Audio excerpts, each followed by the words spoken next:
As RM says, let's do it. And we shall. Greetings, imagination connoisseurs. Once again, it is I, your Duke of Dope Discourse, Robert Meyer Burnett. I invite you to watch and listen to the Designing Hollywood podcast, brought to you by Martika Ibarra and the great, legendary Hollywood costume designer, Marilyn Vance. I am afforded the wonderful opportunity of co-hosting the show. If you are interested in the magic of Hollywood, the design of Hollywood, the clothes of Hollywood, watch the Designing Hollywood podcast, available wherever you get your podcasts from, or find the video version on the John Campea YouTube channel. That's right, the Designing Hollywood podcast. Why would you ever want to miss it, especially if you love the movies? There's a company called Hot Toys, and they make these insanely realistic, renderings of characters. They do them for all the Marvel characters or whatever, and they look so much like you. It's disturbing, actually. Like, scary. They look so much like you, but they're tiny. They're like 18 inches or something like that. They actually that's what's crazy about that company is they hand make they carve the mold. The mold of That's crazy. It's wild.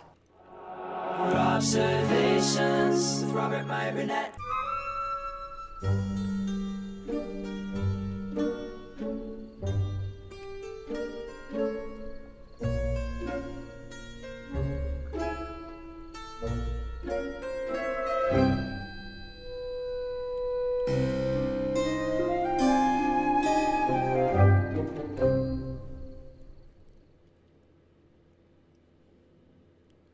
Well, greetings, imagination connoisseurs. Once again, it is I, your Duke of Dope Discourse, your master of fun and wonder, your viceroy of verisimilitude, yada, yada, yada. Call me whatever you want.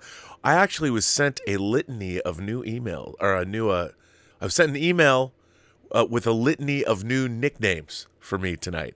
I'll share those later. But this is Midnight Musings episode 72. My God. A lot of interesting stuff. I mean, they announced a new Star Wars movie, a new Star Trek movie. The finale of For All Mankind happened. But you know what? Can't discuss any of these things without the billowing, without the beauty, without the wit, the verve of How are you? I am well, Robert. It's so good to see you. How are you doing tonight? I'm doing good tonight. You know, I got to tell you, can I flex? Yes. So I'm doing a Designing Hollywood interview tomorrow with Greg Fraser, the cinematographer of Dune 2, of the Batman, of the creator. Just saying. That's amazing, Robert. I love your Designing Hollywood videos. And it's incredible that you get to meet these designers, talk to them, and find out all their secrets and different things that they're working on, how they think. It's such a great show. I went to Universal Studios, and also next week, Ellen Moroznik, who did Oppenheimer, who I'm a big fan of. But it's funny, I was watching, what's wild is, so when I do these Designing Hollywoods, when I talk to these people, it's amazing that we're even having conversations. But I was watching, so Ellen is one of my favorite. I love her, not just because she did Basic Instinct and Oppenheimer, but I was watching my 4K disc of Face Off. Of course, she designed that too. So, and I forget, because you forget you're talking to these people, and they've most of them have worked on movies for like the last 30 years, so their credits are just deep and astonishing. So every time I'm talking to these people, I just, incredible. It is incredible. And I'm just so glad you're doing this because I love to hear how these creators, these costume designers, production designers are doing their craft. It's wonderful, Robert, that you're doing that. We're not getting as many special features as we used to. We're not getting a lot of those things. And I like that you're doing this because it's as if you were doing a special features for so many of these artists. It's wonderful. Yeah, no, thank you. I mean, it's such a treat and an honor for me. So, yeah, it's a lot of fun. And I'm very excited that we did it. So, yeah. And I'm doing tomorrow at 9 a.m. Greg Fraser. Coming off the Wow. heels of, coming on the heels or off the heels. He's already shot Dune 2. We're going to see it. I mean, Dune 2 is finished. It was supposed to come out. It got pushed because of the strikes, but can't wait to talk to him about it because it's going to be exciting. Now, what I can't wait to talk to you about, because I have not watched your after show yet, obviously For All Mankind had its 4th season finale last night. I was, of course, at a big Collider, Steve Frosty Collider from Collider presented along with Apple Plus, a special event in Century City where they showed the last episode, Perestroika. And, of course, Joel Kinnaman was there, Ren Schmidt, my beloved Ren Schmidt. She can do no wrong, Margot. And then, of course, Chris Marshall, who plays Danielle Poole on the show, was there. And then Ron Moore was there. The other 3 creators of the show were there. And it was a fantastic night. And seeing the episode, there's some really great effect shots that look terrific on the big screen. And it has a great needle drop at the end that signifies going into 2012. But I have to ask you, what did you think of the finale of one of the best shows on TV? Robert, I can't even begin to tell you how excited and happy I was to even watch the finale. I spoke to Julie and I said, we've got to do a live watch party of this finale. So we waited until it popped up and was available. And I just couldn't get over how well the pacing and beats in this finale Oh my God. were. Well, they really nail, like I've said, that the end of season 2, the last episode's one of the great seasons of of the 21st century. It's one of the great hours of TV. And it certainly is. Mm-hmm.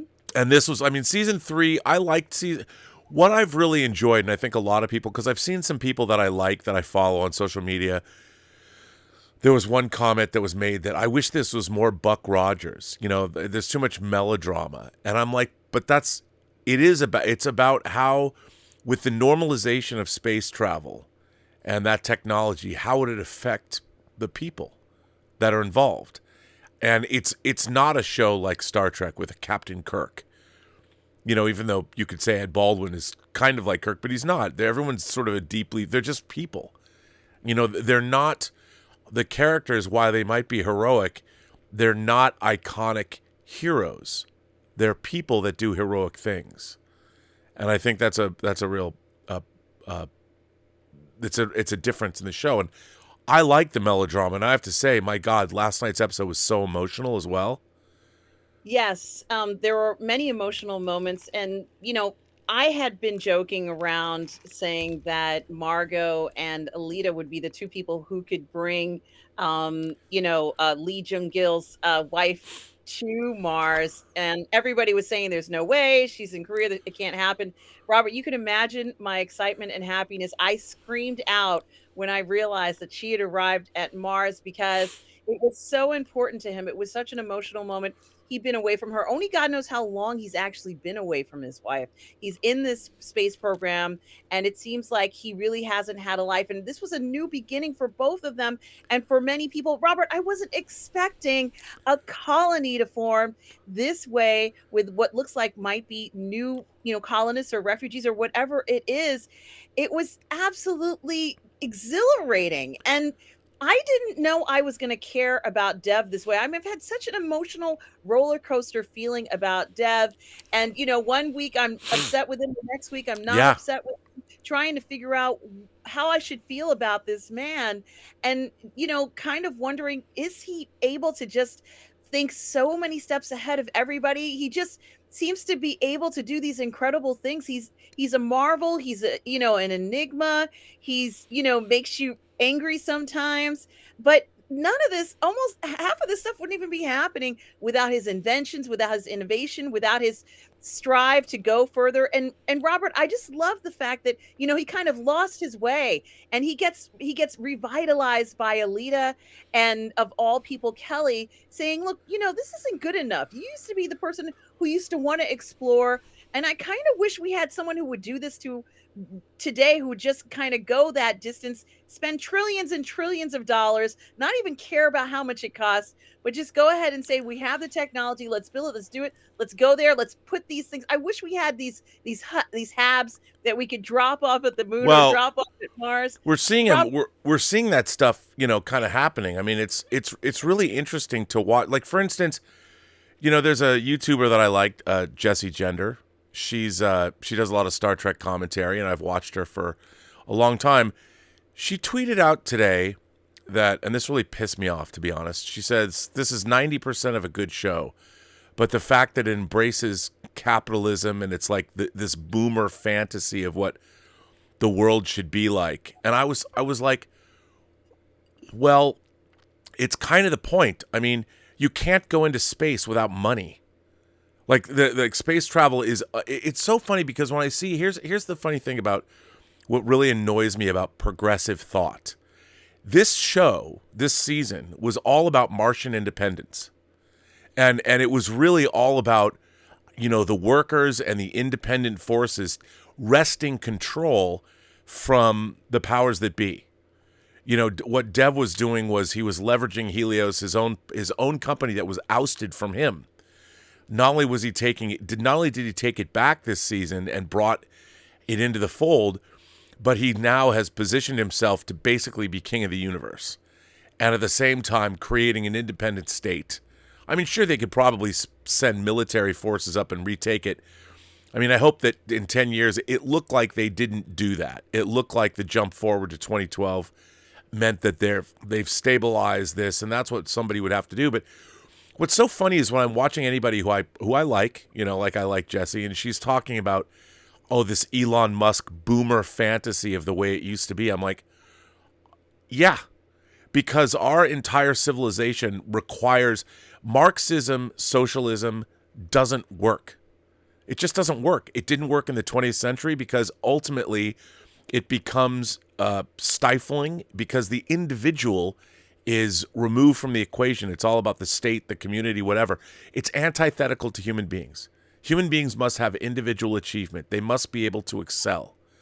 And the thing is, most humans, and this is not a knock, but it's just true, most humans are lazy. And most humans don't want to do the work. And most humans are not exceptional.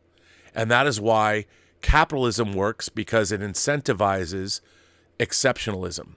And I think that's what evolution is. And I think everybody should be given a chance and all that, which is great. But the reality is, so few of us are exceptional. And the ones that are exceptional are driven by whatever they're driven by. And I would rather, they're the ones that bring us kicking and screaming into the future. And capitalism, going into space, requires unbelievable amounts of capital. And it's funny, whenever I'm like, the workers need to take over the modes of production. I'm like, okay, but who built those modes of production? Like, where do they come from? If you're going to give them to the workers, who's going to maintain them when something throws a rod or needs to be repaired?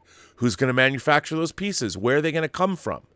It's such short-sighted thinking, and it doesn't understand the ecosystem of what is required. And space travel, you need, and Jessie ripped on Elon Musk. I understand that, but Elon Musk is people make fun of him because of Twitter now. He's using Twitter to create debt so he can fund everything else he's doing. Because people don't understand economics or capitalism. They're just like, bro, capitalism is bad.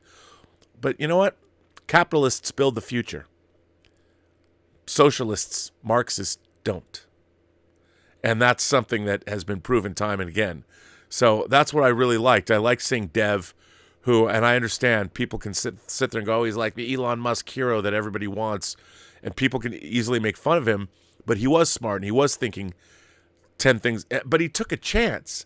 He took a risk. He became perhaps the greatest thief in all of human history. And I was like, bravo, buddy. Bravo. Nobody owned it, so it was free for anyone to grab, honestly, Robert, right, I think. Right. No one owned it.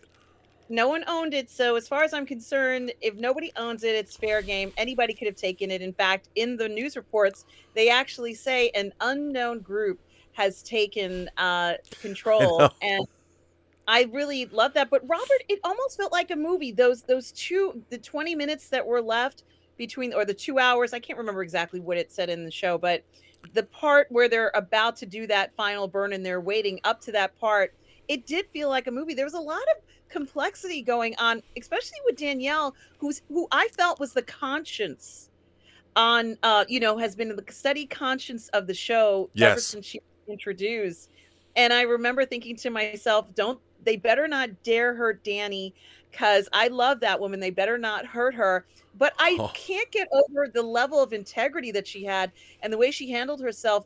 She really is amazing. And I don't know what's going to happen with the next season, but I thought to myself, she better make it down to earth so she can raise that grandbaby as a Trekkie as she promised that she was going to do. She was amazing, Robert. And what a peacemaker, what a person who knows how to get a team to work. It's true that Deb was the person who had to go up there and stop the strike. But Danielle, that didn't hurt her stride at all. She knew exactly what to do. In fact, she's the person who foiled what was going on after the Koreans found that somebody had that monitor on their TV. It was great. The interweaving of the story was wonderful. I love the fight that Samantha had with Palmer on the outside of that spaceship. It felt so good, Robert. It how was so amazing were those effects? wow, it was And great. the way that when she takes the cover off and throws it out and you see it get incinerated I mean, the show, it was really interesting. But first of all, Chris Marshall, who plays Danielle, she is an absolute delight. Like in real life, she comes out, she's all excited. Do you know that she was only supposed to be on the show for 3 episodes? No, I didn't know that. She was only supposed to be on the show for 3 episodes. And as she put it, she was like hanging on. That was a very smart thing that they did. And they did, like, Molly Cobb was supposed to die in the 6th episode of season 1. And then they're able to sort of see what works. It's kind of like in Breaking Bad when they were going to kill Jesse, like in the first season, and they didn't. And you've got these smart showrunners that really know what's going on. And but in real life, I mean, Chris Marshall is just an absolute delight. She's amazing, and she brought so much to the show, and certainly she does feel, I mean, to me, I felt like she felt as if she were a real astronaut working for NASA. I mean, that's how I view that character. Danielle is so important to this progression and, the success of the mission even. She's a critical point of that. And I wonder what was going to really happen, Robert, when we think about her relationship with Ed. And, no one understands him better than Danielle. And she knows the challenges that Ed has had in his life. Yet at the same time, it felt as if Ed had given up on life almost, Robert. What a transformation Ed made from the first episode of season 4 to the final episode 10, where he's looking at Danielle when they're in the hallway trying to break up this mob of people fighting, which was also pretty spectacular. I have to say that the performances by, let's say, the people below, the Helios employees versus the engineers and the astronauts who are, sort of upstairs, downstairs, if you will, in the way it was treated was brilliant and entertaining. This, having this bootleg hidden place where they can go and get drinks and kind of, enjoy themselves and do whatever they want. But Robert, even I have to say the Helios, the way that they presented the offer to people to come to Mars to work, it was kind of like they were really making them indentured servants, taking a lot of their money and, Well, I mean, but in real life, though, it'd be hideously expensive. I mean, what they're asking, but yeah, I mean, and I know they were making a bigger point, the sort of throwing your wooden sabotage, I get all that, but I think what they're doing is they're trying to show how would civilization develop. I mean, the necessity of you have to have workers maintain that facility. And what's interesting, by definition, the astronauts and the scientists would, because of their training, be a certain class of people. But then they also can't be expected to do maintenance on the base. So immediately people's skill sets are going to divide them. And I thought that was really interesting. But what I love is that this show, it likes all of its characters. I think in season 2 or 3, the Gordo's 2 sons were douchebags, and I think that went too far. But they really do like all the characters. They try and see the point of view of everyone's character, and they keep it on. It's uplifting, each. It's like what Spock said in Star Trek 2. How will they perform, each according to their gifts? And I really think that this show embraces that. So that's why I like it so much. Because at the end of the day, it's uplifting, and this show likes people. We're always expecting somebody to do a heel turn or become a bad person. No, people can lose their way, but at the end of the day, this show embraces humanity. It does, and I think that Margot's arc at the end, I'm really calling it a redemption arc. I don't know if it is, but it feels as if it is, because not only was she able to sort of come back to the United States, if you will, after her immunity was removed, which actually was a good thing, she was also able to make a difference for her. When you look at what was important to Margot, she wanted to save someone's life. She did an action that she would have never done under any other circumstance. Sure. Yeah. And it is harassment. It's coercion. She was coerced, and she honestly, I think, really did love Sergei, if you will, as in a way of loving this man that she felt, she had to save his life. Now, what was also very interesting is this beautiful kind of, I guess she's speaking to a judge at the end of the show. You don't have to see her in a courtroom or anything. And she talks about how people, there's different types of justice. And, what does it mean in the end, the actions that you take? And it's almost as if she's testifying to a court. You know what I'm talking about, Robert? Yeah, no, the whole voiceover, it was like Samwise Gamgee talking about, it's like the great stories, Mr. Frodo. It was so good.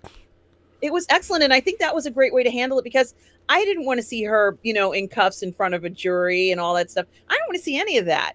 I want to see Margot and, kind of have a conclusion to being able to put some of this stuff behind her, because she's had to deal with so much of it. She never asked for this horrible situation that she ended up in.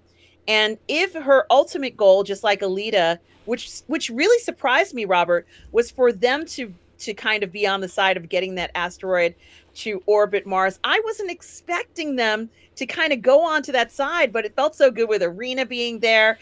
And, it's like they really stuck it to Arena, and it felt so good. It felt so good. Arena thinking that things were going to be fine. First of all, Arena should have never brought Margot over to the United States anyway. No. But it felt so great when Margot was able to go ahead, and she decided she was going to take responsibility for all of this. I thought that she needed to be able to, take back control of her life by admitting her flaws, her mistakes. She wasn't just confessing to putting the code in. She was confessing to everything in a way, right? Well, and she took even though she didn't actually, she took the rap for Leda. And by the way, Coral Pena, who plays her, she was so good in this episode. Yes. Like when she finds out that Sergei was killed, and the reactions that's in her car, I mean, I love her face, and she's got kind of a harder edge personality, but she was great. And by the way, she was on the Kelly Clarkson show this week, the talk show, and I guess it was her first talk show appearance ever. And she comes out in like this mini skirt, and she's looking all cute and hot, and she's like, "Oh my God, I'm on a talk show," and it was so different from her character. Mm-hmm. And I think she had an art show or something. I saw a picture that she posted on Instagram. I love her. I just love her. I think she's wonderful. There isn't anybody in this cast that I'm not fond of, Robert, and that is very rare. And also the reconciliation of Alita and Margot. Margot was, and I was talking to some of the Burnettwork viewers last night about how Margot was a little reluctant to take on the role of a mother figure for Alita, but it's pretty clear that that's what she is to Alita in a sense, not just a colleague. What do you think, Robert? Oh, well, sorry, I just kicked over my heater. That hug at the end, said it all. And she went up and hugged Margot when Margot was being dragged off. And I mean, yeah, they're and I think, you saw the emotions where she understood her, then she didn't understand her, and she's like, "You're a traitor." And then when she found out why Margot did what she did, and then, I think it was everything became clear when she realized Sergei was killed. She was like, "I get it now. I understand what's gone on." So, absolutely a mother figure, and I think a hero in a way. And I love the fact that everybody conspired. It was all because there's all these pieces and who's gonna go where. It's a fucking great show. I love that show so much. It's amazing the what it's done too in regards to now they've built, I guess, a refinery actually on Goldilocks, Yeah. which is orbiting Mars, and it's a Kudusanov, base named Right. after the man who, of course, landed on the asteroid and unfortunately was killed in that first episode. It's amazing, Robert. I just have these dreams. It's really kind of opened up the notion of, is it possible to do it? Yeah, I like the hypothetical sense of dreaming about it.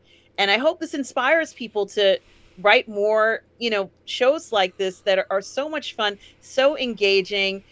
Who doesn't want to be on the inside and find out what it's like to go to another planet or explore the galaxy, Robert? Who doesn't want to do that? You can do it by watching For All Mankind, because I think at the root of it is that exploration and fantasy. I heard one person say the one thing they would have liked to have known, or at least come to the conclusion, was that Kelly would have discovered some kind of life on Mars. Robert, what do you think about that? Well, I think they insinuated that though, that she found methane. She found that it was in the last episode, in episode 9. That she did find some. But what's interesting? I think that they were reluctant to. It's really interesting because we've seen this season, we've actually landed on an asteroid.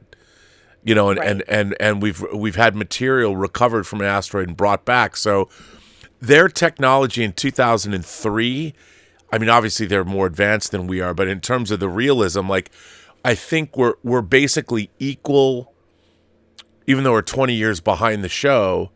In 2003, where we are now, 2023, 2024, it's going to be interesting to see where they go now, because they're now going to have to surpass us. And they were saying that, are they going to go to Europa? And Wait, Robert, is there a season 5? They did not announce that there's a season 5. Okay. They didn't announce it. But, so, they didn't announce that there's a season 5. I got it. So, but I think that probably, I would imagine that there would be an announcement coming. But if there wasn't, this would be a great place to end the series. If it was only a 4-season show, because, not many shows, Netflix shows mostly end at season 3. And Apple really likes this show, and they still got a plan. I mean, it's funny because Steve Frosty was talking about how I want to see a starship like everybody, but that's not what this show's really about. The thing about it is if they were to veer, and I know a lot of people want it to be more sci-fi, but it's not. It's using science fiction, and it's using mostly science fact, but it's about the characters.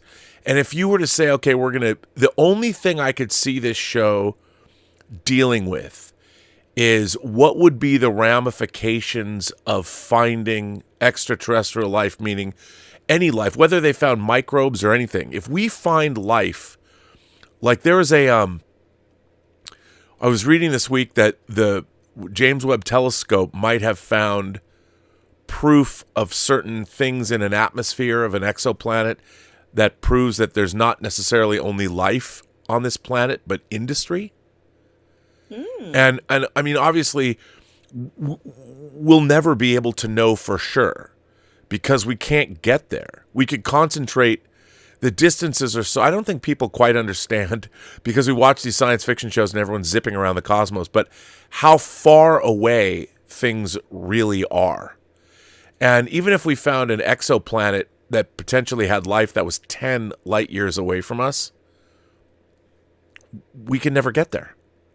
There's no, our technology and the technology that we have could never get there. It would still take hundreds and hundreds and hundreds of years, if that. So it's really unfortunate. But if we found irrefutable proof that there was life outside our planet, it would shake our belief system to the core, because we'd have to sort of start to re-examine our religious beliefs and what we think about the universe. And I think I could see them delving into that. Like, what would be the ramifications? And like, what if we found, if there is truly a subterranean ocean on Europa or something under the ice, and there's a whole ecosystem there. I mean, that would pretty much, that would be all the proof we'd need that the universe is probably teeming with life. And if the universe is teeming with life, what would that mean for our beliefs about the cosmos? And what will we do about it? I don't know. I don't know what we would do about it, but what I can say is I love how this show gave us what many of us always wanted, which was, a progression of space travel and exploration that we feel should have happened but didn't. I love the fantasy of it. I love, imagining, that it's happened. It's so much fun to think of being able to go and spend, stay in a hotel on the moon, or um, go to Mars. It's so much fun, Robert. It really is just enjoyable to watch. And they just have accomplished so much, accomplished what we all feel what could have been possible. Yeah, and I think don't know. we're seeing it though. We're seeing it, whether it's SpaceX, whether it's Blue Origin. It didn't work, but we had another private company launch a potential moon lander to the moon. It failed. The propulsion system failed, but it launched. So we're in an era of both private and governmental space exploration. I just hope that, hopefully we'll not descend into global chaos and conflict, because it serves no one.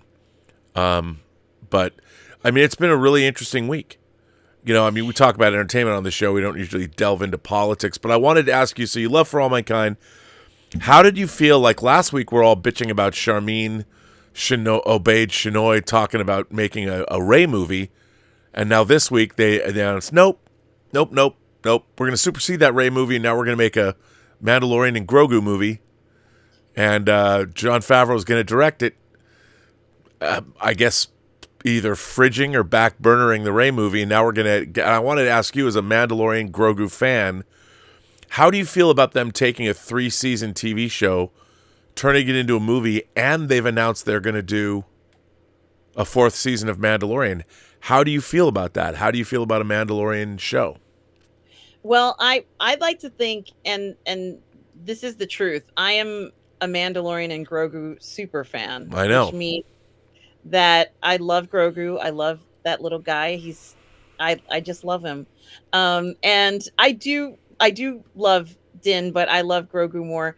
I think it is very funny that there are a lot of people, in particular, a lot of women who love Grogu. We love him. We love Baby Yoda, and we care about him, and we care about what happens to him in a way that you would care about a child, any other child. So I think that first off, he's a character that is a child right now, and some of my concerns about his welfare, I feel, were not addressed properly in season 3. Now, Grogu is still alive, but I always felt like he should have stayed with Luke for about 5, maybe 10 years, and then gone back to Din. Yeah. They rushed everything. They could talk via Skype, hi Dad, hi Grogu, how are you? That could have been their thing, and things would have been fine. If I was going to leave my kid with anybody, it would be Luke Skywalker. Like, I know I'd be fine. And I personally, I know what happens in regards to the school and everything, but I know Luke would do everything to protect him. But the point is that season 3 of The Mandalorian probably should have been the movie that they're going to make now. And it didn't need all that extra stuff that was in the season. They could have just wrapped it up in a nice movie, maybe a 3-hour film. We didn't need an entire season if they didn't necessarily want to go as far as they did. Do I think more stories could be told about Grogu and Din? Absolutely. But it has to be the right story. And I don't want to see any more situations where Grogu is, throwing people to the right or the left, or, taming big monsters. I don't want to see any more of that shit. If Grogu's going to use his powers, and if he's supposed to be a Yoda-like species, if he's supposed to grow into a master like what we're anticipating he may grow into, then he needs to go ahead and take on a more profound role in the galaxy. It's not just going to be that he and Din are special. It's going to be that he's going to grow up in the next 400 or 500 years and be one of the strongest force users out there and have an effect over the universe. It's not going to be that he's just going to be hanging out in Navarro in their 3-bedroom, 2-bathroom, place with the pool in the back with frogs in it. It's not going to be that type of situation. He's going to outlive Din, and he's going to become an adult, Yoda species. And people are going to come to him, and he's going to have a certain amount of power. He's not sort of going to be this helpless individual. If we're supposed to believe that he's a Yoda-like species, and he's going to be like Yaddle, he's going to be like Yoda. We saw what they were like as adults. We know a lot about Yoda's history. This is the character and let's say the species we're talking about. There are great expectations from him, and he should be treated as if there are great expectations. So it is very different for him. Do I want Grogu to be carefree and have fun adventures? Yes. Do I want a video game with Grogu where he plays around and has fun things to do? Yes. But I also have to see where they put a certain level of importance of his role in the universe and as a Jedi in the Star Wars universe. And it can't just be, oh, isn't he cute? No, it's not going to be like that for him. He will be a very strong and important character, I think, going forward. Now, do I think they're going to address that in the next film? No, I don't. I have no idea what they're going to try and talk about in this next film. Who knows what they will do, what Grogu and Din will do. Maybe it's even 20 years in the future, and Din is older. I mean, this is a lot of things to think about when, Djarin, what if he's, at the next film where he's not even capable of going through the universe anymore? I don't even know how old the man really is, in the sense of they could make a film where Grogu has to be on his own. I mean, these are all sorts of things I think they need to resolve if they're going to go ahead and do the long haul with him, write up his future and stick to it so that it makes sense in the context. But it can't be where he's sort of like passed from one person to another. It gets very, tedious. He has to have an actual family. And if Din is going to be the family, it needs to be in a different manner than just kind of like throwing them on a planet and he's going to go off and do different things. I think it needs to be a more defined structure now.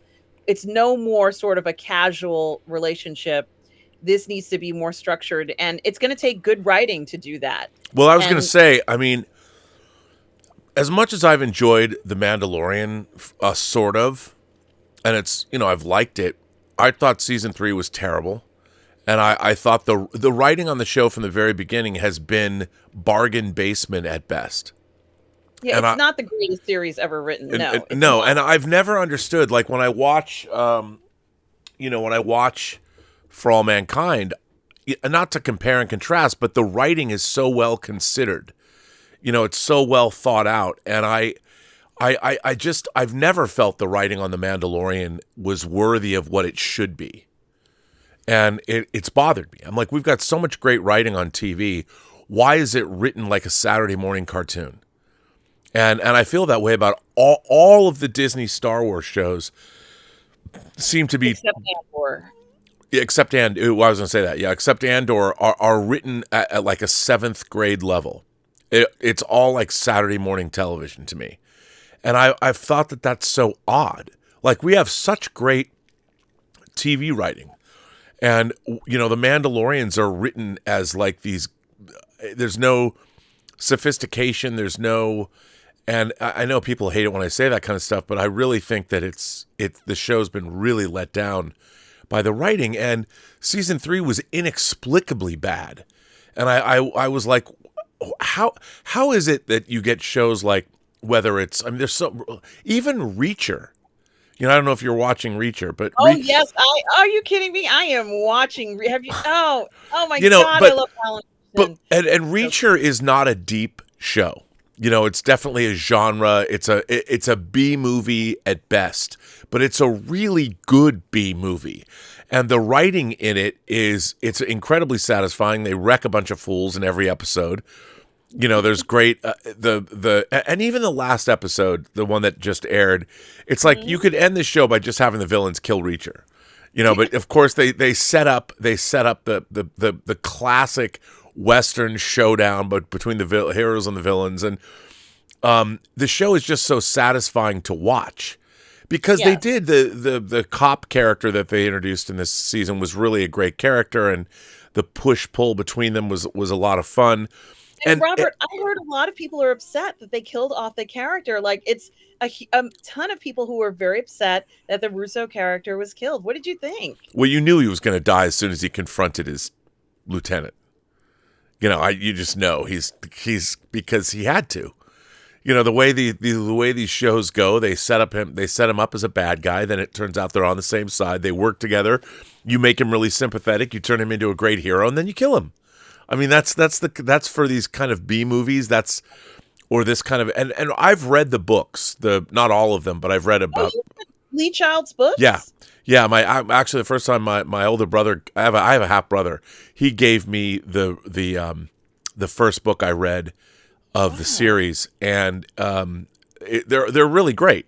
And I'm a big fan. Like I read a number of those series, like James Lee Burke's Dave Robichaux novels.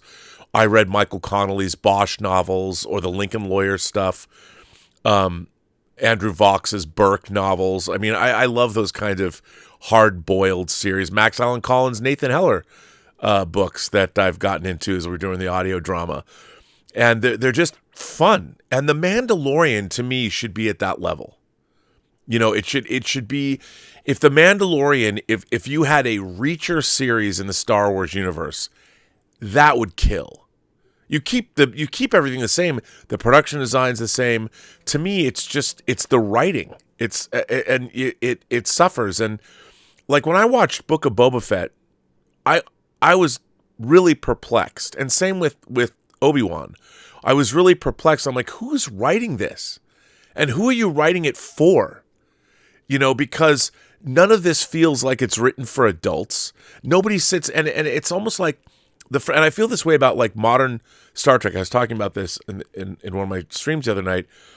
People are like, well, Rob, why don't you like Strange New Worlds? It's just like the original. I'm like, no, it feels like I'm watching a Saturday Night Live parody of the original Star Trek because you can't buy into it. It's almost like the pop culture sense memory of what the world thinks Star Trek is, but we're going to give you a really hunky guy with good hair that wears an apron and cooks for his crew. There's no sense that you're on any kind of quasi-military vessel. There's no chain of command. Anybody can just say what they want willy-nilly. I fly the ship. Okay, great. I mean, I don't buy into any of it. And at least when you see Reacher, especially this season, you have a credible military command structure. And Reacher's clearly in command. He has his team that he put together. They have incredible loyalty to him. It feels like I'm watching a crack military unit. And that's what I want to feel when I look at all the Mandalorians. But it's always so goofy. They're like, well, here they are training on the beach. And here's a monster that's going to come out of the water and like knock a few of them around. And I'm like, why are they getting knocked around? Why can't these guys be like the Delta Force of space? And they're all really good at their jobs. Like Reacher's crew is all really great at what they do. They know how to move into a situation. They have each other's backs. When you think one person's about to get shot in the head, one of them takes the guy out. And I want to see the Mandalorians have that kind of credibility.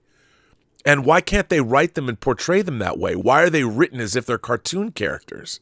I hate that. And I think it's really undermined. I think Disney is wondering why. I mean, Andor doesn't have the fun fantasy of lightsabers and Jedis and all that. It's very, very serious. It's more like a World War II drama. But I don't mind that. I like seeing that because that's what I want, a more serious. You can still have a swashbuckling fantasy, but like give me Empire Strikes Back. If I was going to say, what is the tone of The Mandalorian? Give me Empire. Give me something that's serious. When you see the rebellion, they're credible. They're a credible force when they take on the Empire on Hoth. even though they get routed, they were routed by a superior force. And I want to believe, and it's frustrating to not believe. I just want to see a Mandalorian movie. Give me an Empire Strikes Back Mandalorian movie. Give me that kind of tone.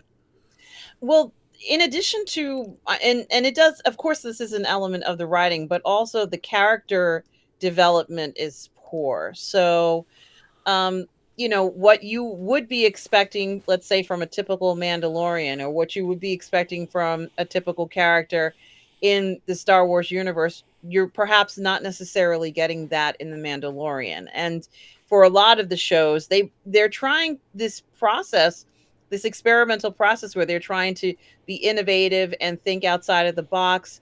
They want to have this process of where they're trying to grab a new audience. They have all these different things that they're trying to do with the show.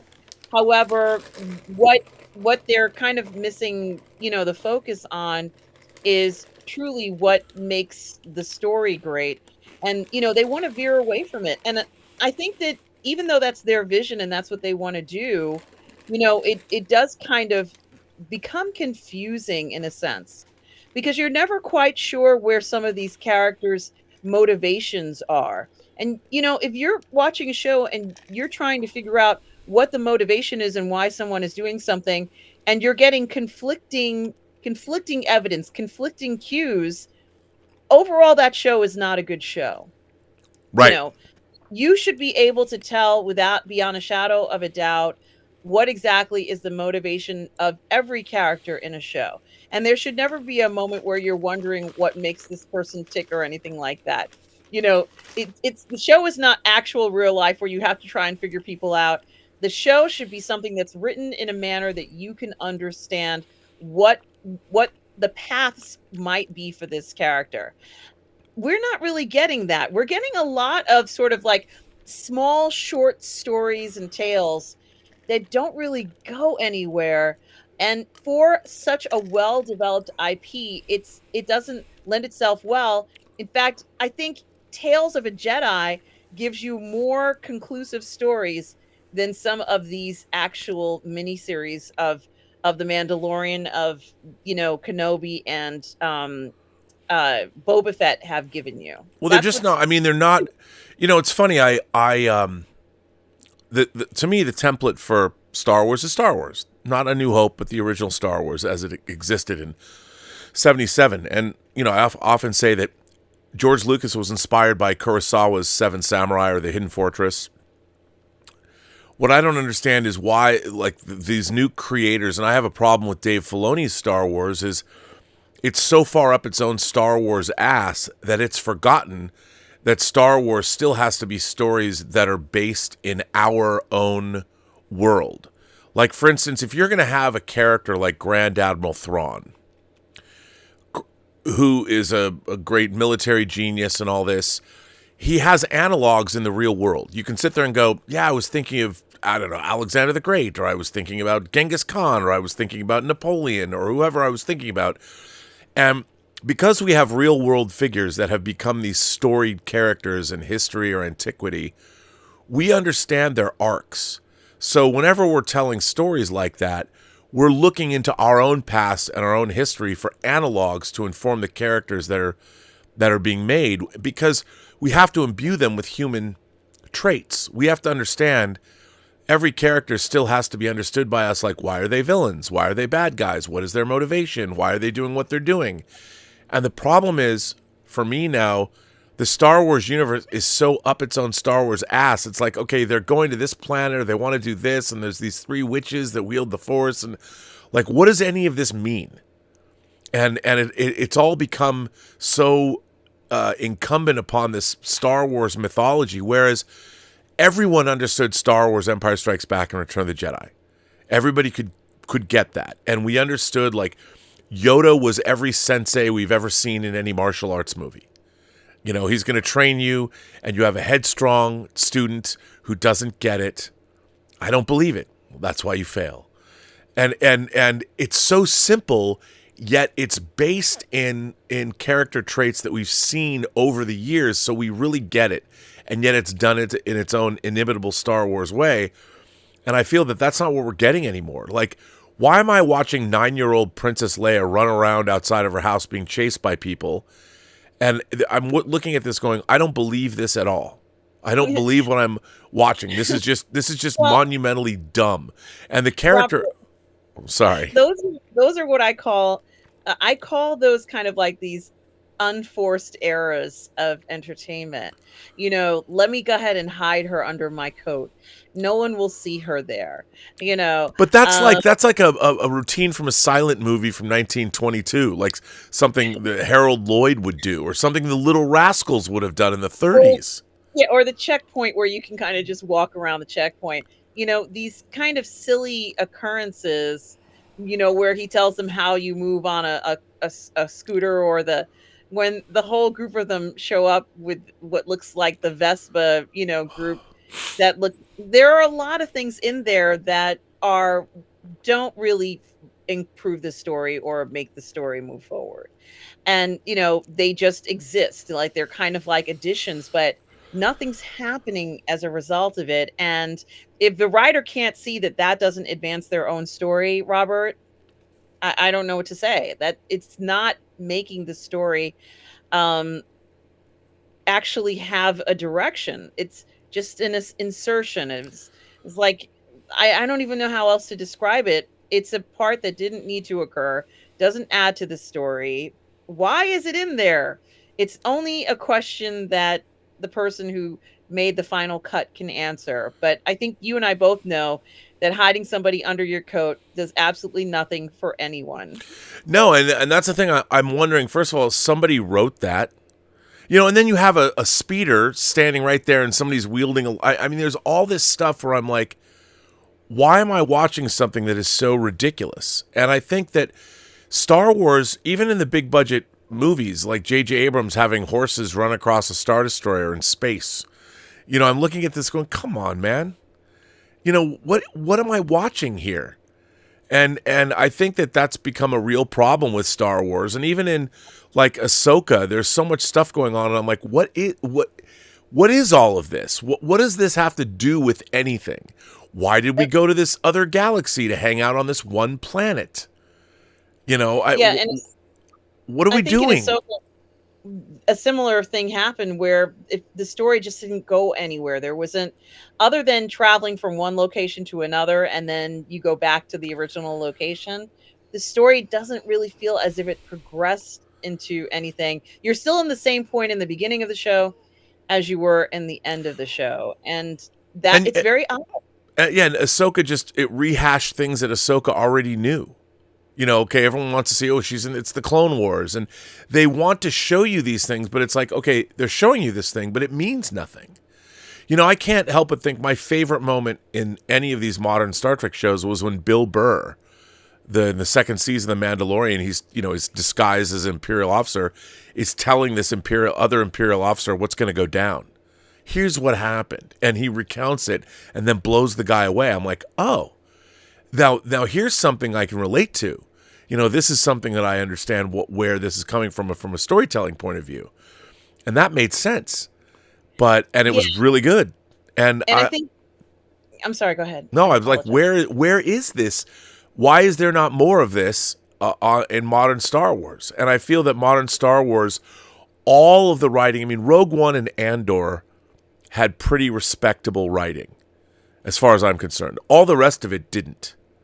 Mm-hmm. From the Force Awakens on. Like, Force Awakens, to me, I watched that movie, and it makes literally no sense.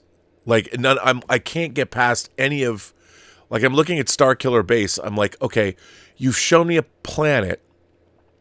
How long? I can't help but ask myself, how long did it take to build that? A planetary weapon system? How many tens of thousands of people or tens of thousands of droids? How much money did it cost to build a weapon system that's way bigger than the Death Star? And it's within striking distance of the middle of the Republic? Like, nobody knew that was why did they allow that to be built? And then when it fires, I mean, this is just, go with me on this.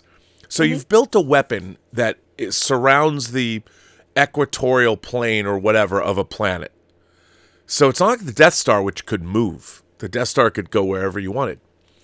But if you're looking at if you're building a giant beam weapon on a planet that's only at the equator, it can only shoot wherever it's going to move to around the planet. And in the movie, they actually show the beam change directions. It's a beam weapon. And then they get to the point where the beam breaks up and literally goes off. How does that work? And I'm looking at that going, and they're like, it's a hyperspace weapon. I'm like, how are you going to get a beam weapon into hyperspace when hyperspace needs machinery to open up and get in there and propel yourself? So I'm watching this movie. When I was watching The Force Awakens the first time I saw it, I'm like, this is as dumb as J.J. Abrams' Star Trek movies were, where there's just dumb shit that happens all the way through the films, and I can't even. I'm like, why is this writing? I never felt that way about Star Wars or Empire. You never stop and think to yourself, well, because when you're watching Star Wars, it's done in such a way that everything is presented and it makes you believe in it. Same with Empire. I mean, Imperial walkers are not the most, in terms of a war machine, they're probably, why can't they float? You know, they've got Star Destroyers that can float over planets now. Why are we watching Imperial walkers walk?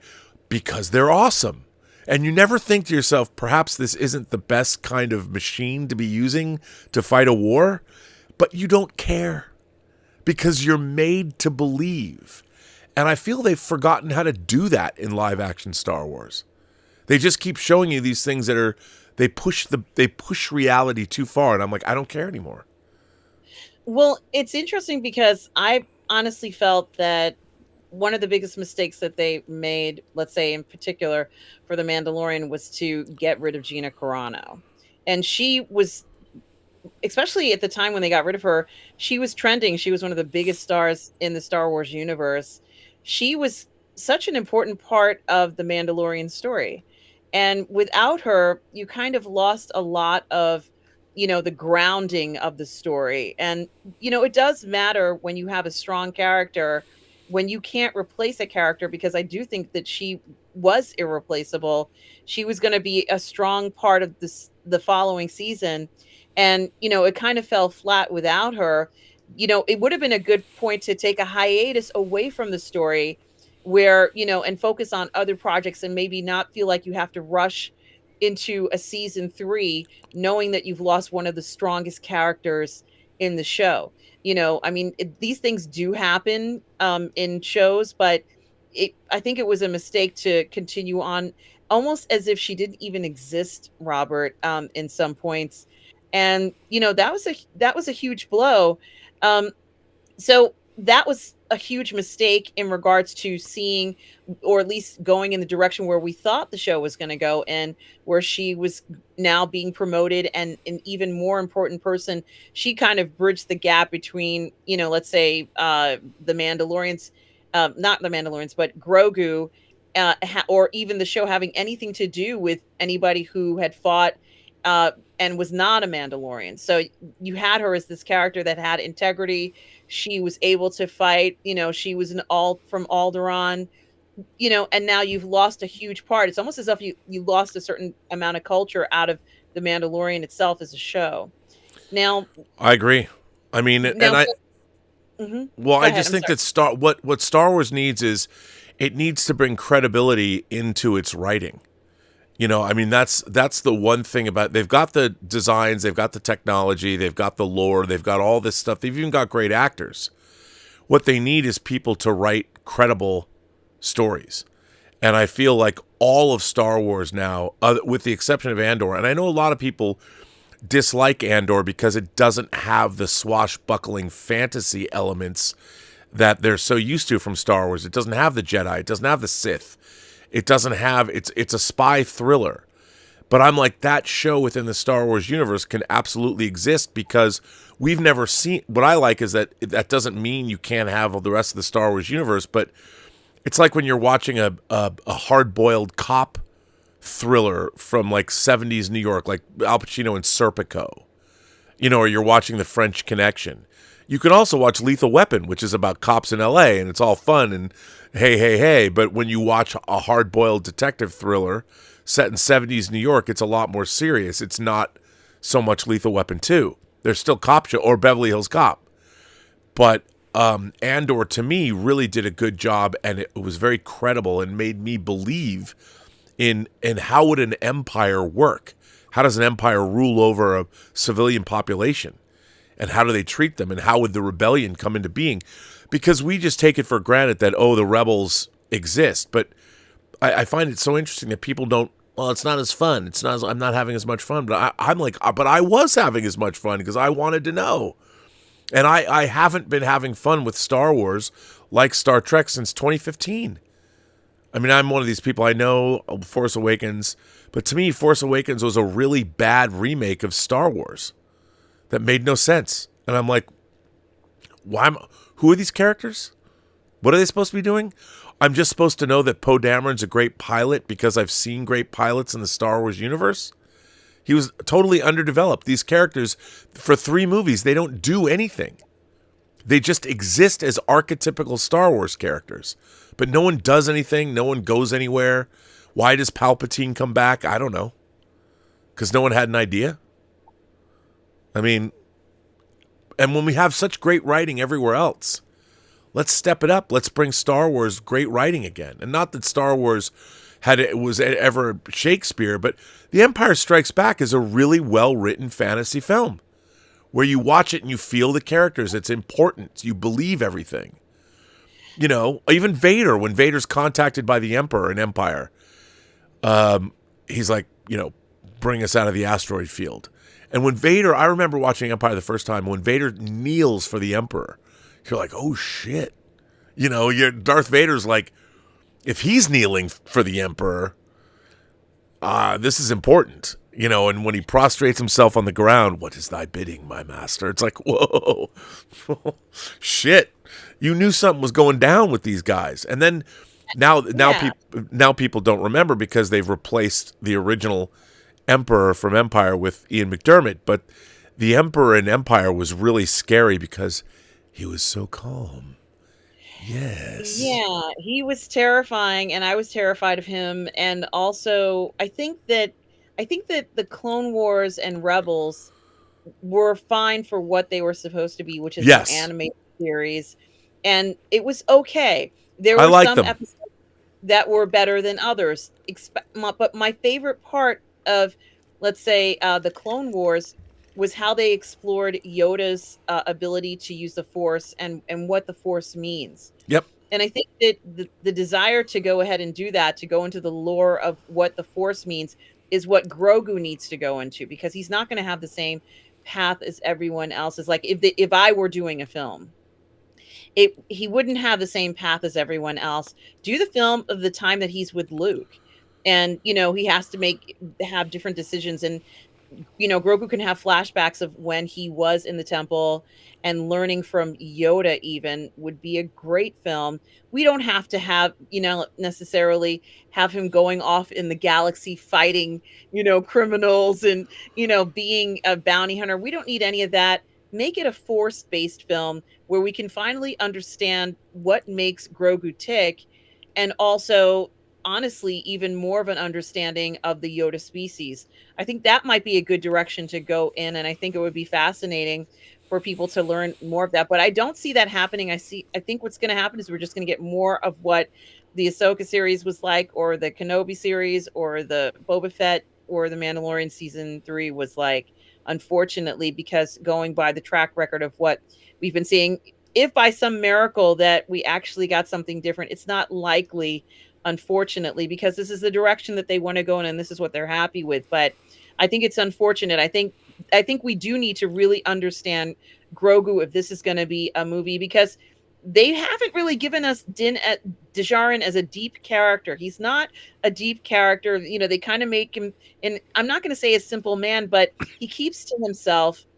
And that's fine. If they don't want us to know his intimate thoughts, Robert, I don't have to know. You know, I don't have to know his intimate thoughts, what he thinks of when he takes his helmet off, Robert. I don't need to know what he's thinking then. But Grogu is different.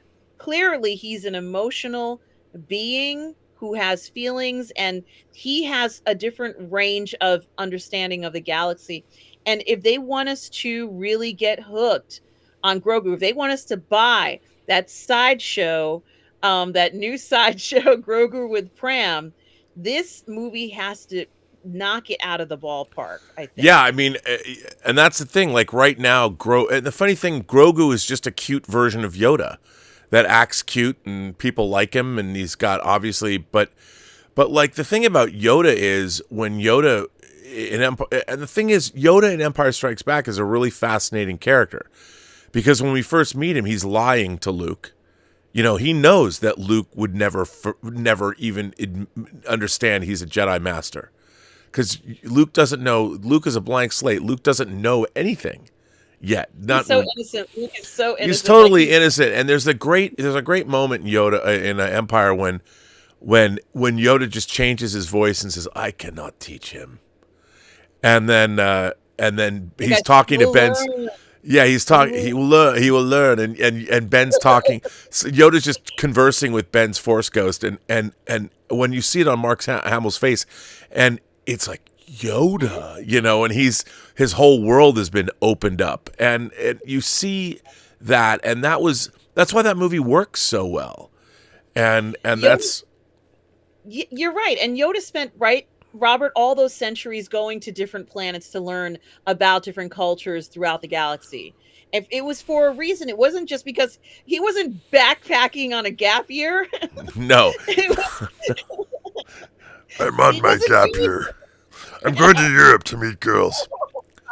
Go to the Louvre. Museums.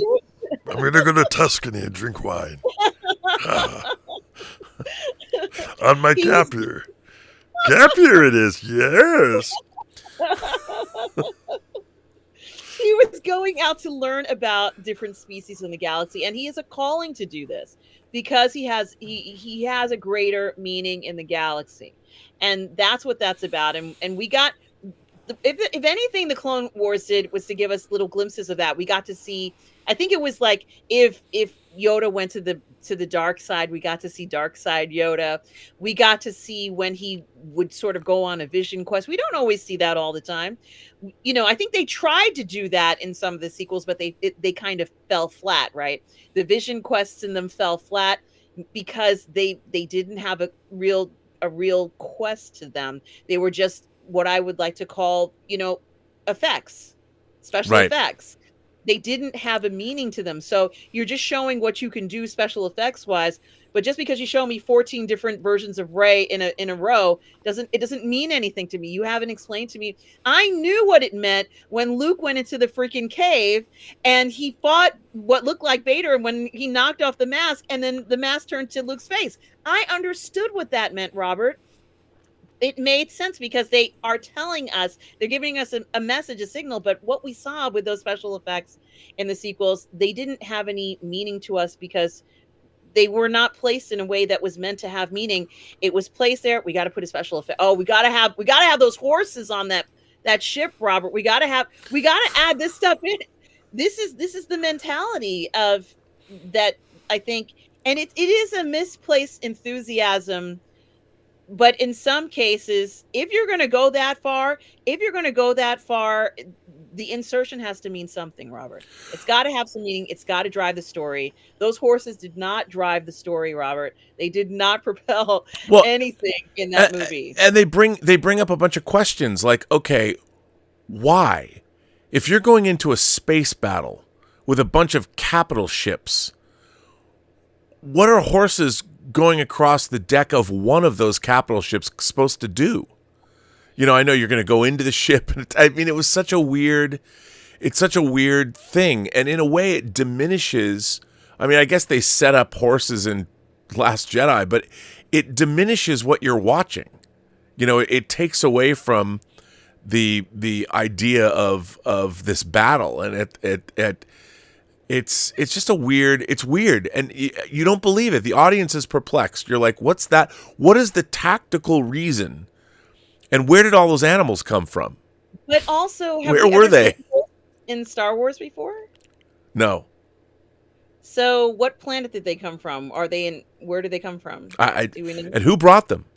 Whose idea Was was it like, yep, saddle up. We're gonna go right out on the Star Destroyer now. was it a budgetary decision? Was it because they had a contract with Horse and Hound? What? Like, what was the? There must have been some motivation to insert that. I So think they just come up, like J.J. Abrams likes seeing these images. He thinks in terms of images. Like I like, and he's obsessed with putting both in Star Trek and Star Wars. He loves seeing big spaceships close to the ground. Let's not put X-wings in space. Let's have them fly inches above the water, so we can watch X-wings with rooster tails and water coming out behind their exhaust. And let's have them attack all these planetary targets. Let's have a Star Destroyer come out of the ice. they like he maybe he likes these sort of near hits or near miss It's ideas. like he had the Enterprise coming out of the water and into darkness. Then he had the Enterprise coming out of Saturn's rings, and I mean it's the same thing. And you're like, I get it, buddy, but to what end? Well, the other thing too is that unfortunately, since this film is, I don't know when the film will take place in the timeline, but I don't think it's going to be before, let's say, in the timeline before the end of season 3. I think they're going to want to do something after season 3, and it things are quite confusing for Din and Grogu. They're at a location, but they're not necessarily settled. And that was something else that I thought was very odd, was that, the story wrapped up, but the story didn't wrap up for them. Grogu still feels like as if something's missing. Din has a location where he's staying, but I still don't feel as if he has his proper place amongst the Mandalorians. So yeah, and does he want a place amongst the Mandalorians? The Mandalorians have been portrayed as being relatively goofy for the most part. I mean, it's like, I get it. You want to retake Mandalore, you want to take your homeland back or whatever. That's a cool story. Let's see that happen. But it's like, if I made this movie, if someone said to me, like right now, if I had 5 minutes to come up with a storyline, I would. What if a movie opened? What if Grogu, for the very first time, was able to somehow, and I don't know how you do this, convey something, and he just one day says, "Listen, there's something I have to do, and I need you to help me." And you realize that there's a whole life that Grogu has been leading that we had no concept of. Like, he's 50 years old and he doesn't really communicate with anybody, so everyone's like, oh. Then he uses his force powers and we're all like, oh my God. But what if this whole time Grogu is this vast intellect that isn't a child? And he finally says to Din, I'm like, okay, enough of this bullshit. There's something I must do. And Jin becomes us. And it's Grogu that leads us on this incredible Lord of the Rings-esque journey to do something. But Din doesn't know what it is, and Grogu can't explain it to him. And so Din becomes our proxy as we're watching this adventure unfold. And of course, Grogu needs Din to be his eyes and ears and be able to fight his way through whatever it is and turn it into this whole thing. And through this, we learn all of these things about Grogu's life that we had no idea of. No idea. And you realize, it's all, we're Luke on Empire when you've landed on Dagobah, and we've realized that we've been watching Grogu for 3 seasons, but he's Yoda. He's like the Jedi Master. He's like, enough of this BS. It's time for me to come clean and be who I really am. And I need you to help me go do this thing, and we're going to go explore the Force. And so Grogu's like, I cannot teach him. He's that guy. And he finally reveals, like, I've been snowing you this whole time. I am not some, I've just been play acting because I was waiting for this thing to happen, and now it's happened. And I don't know what that thing is, but you have to come help me. And the audience would be like, holy shit, Grogu's been smart this whole time? And immediately you're like, what does all this mean? And if you came up with a really great story, a really great adventure that something has to do with, call it the Sith, bringing balance to the Force, maybe there's something that has to happen that only Grogu can facilitate. He's just like, I've been biding my time. I didn't have to think I'd bide my time for 3 years, but this thing has happened now. And I knew it was going to happen after the Jedi Temple was destroyed. And you have to help me because we're the only people that can do this. I You know, love it, Robert. Let's do it. let's go make that. I don't know what it's going to be, but that's the thing. Here's the thing. I'm just throwing this out there on a late night YouTube stream in 5 minutes. Why can't they give us stories that could have that kind of import, that could be that interesting? And why are we getting variations on stories we've seen a million times before in other franchises?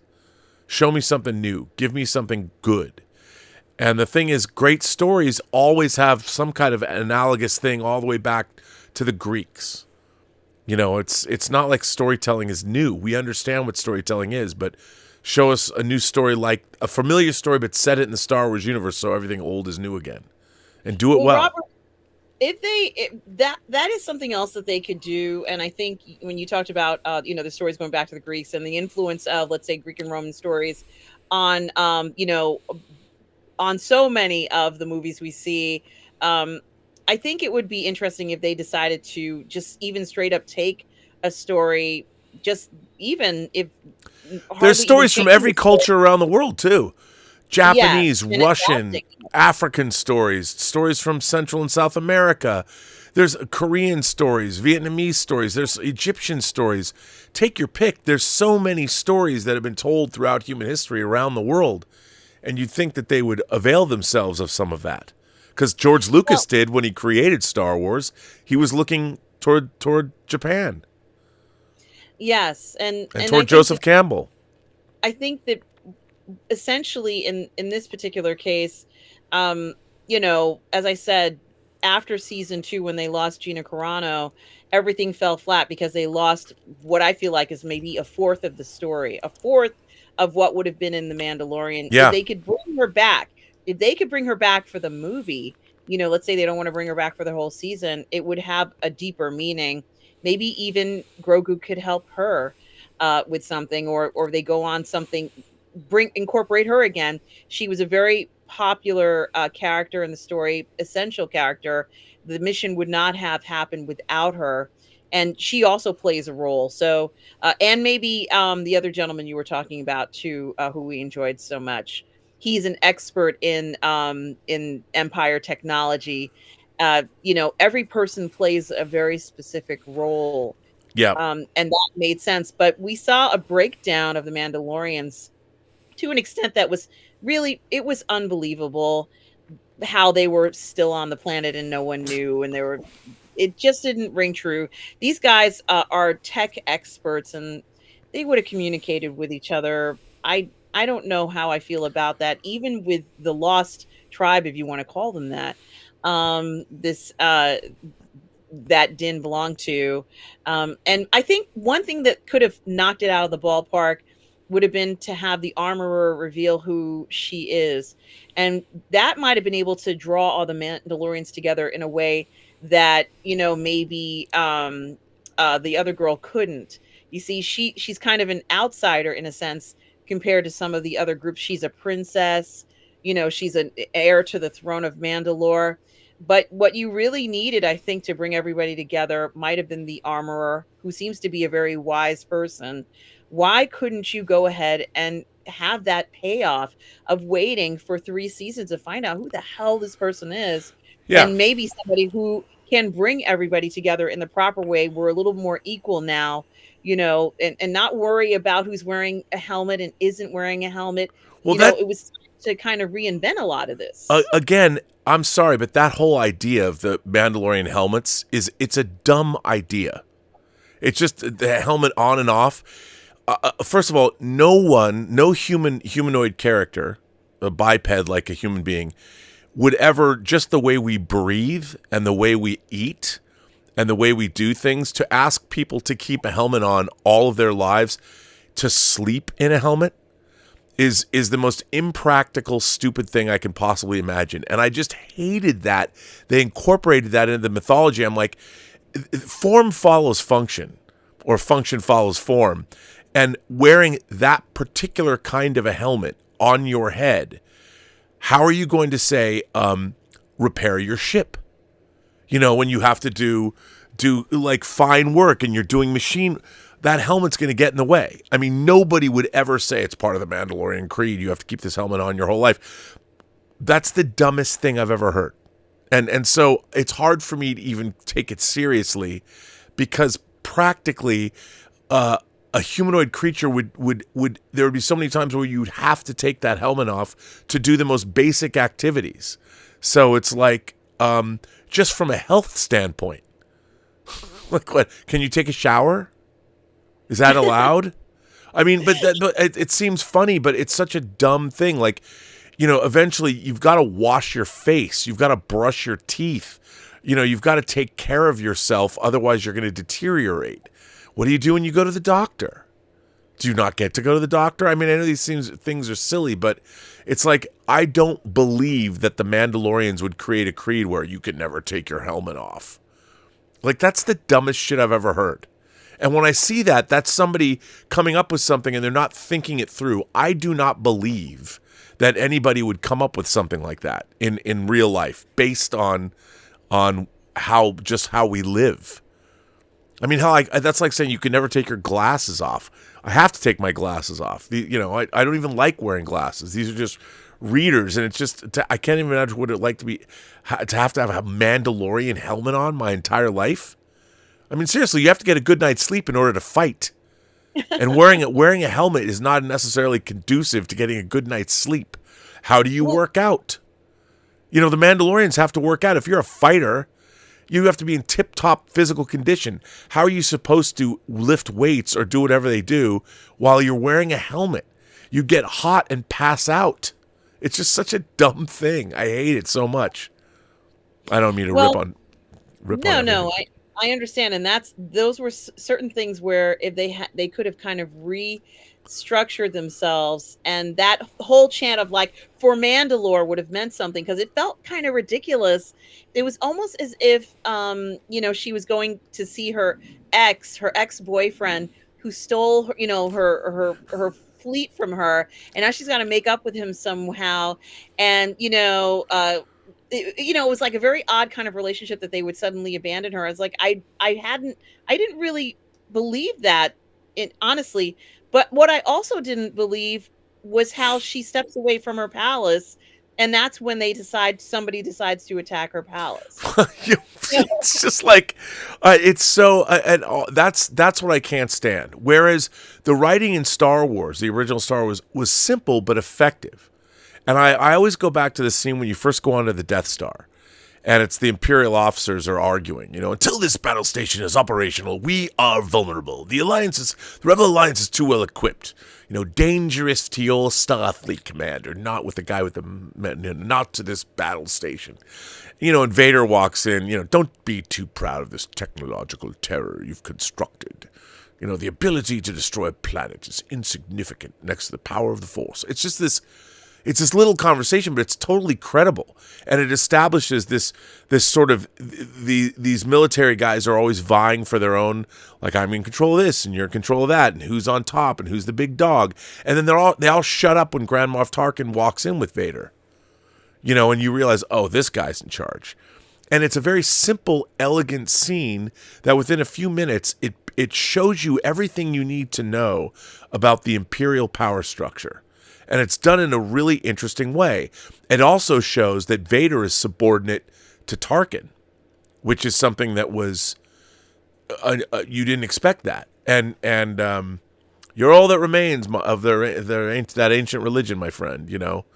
And it's really interesting the way that was elegantly done, and you believe it. And the reason Star Wars became the hit that it did back in '77 is everybody believed it. It seemed very credible, as fantastical as it was. I was there, man. I was 10 opening weekend. I saw it opening weekend, and I'd never seen anything like it in my life. No one had. And, yes, it's space fantasy, but it made you believe. You believed in the Jawas. You believed in the Tusken Raiders. You believed in Mos Eisley. You believed in the Imperial officers. You believed in it all. Because it felt credible. It made you believe. And that's what's missing to me from modern Star Wars. They just take it for granted that it's in the Star Wars universe and we're all going to love it. But every time they tell a new Star Wars story, they have to remake you believe it again. Because, and when I was watching Ahsoka, I'm like, I don't believe any of this. I'm watching this going, what the hell is going on? I do not believe one iota of what's happening.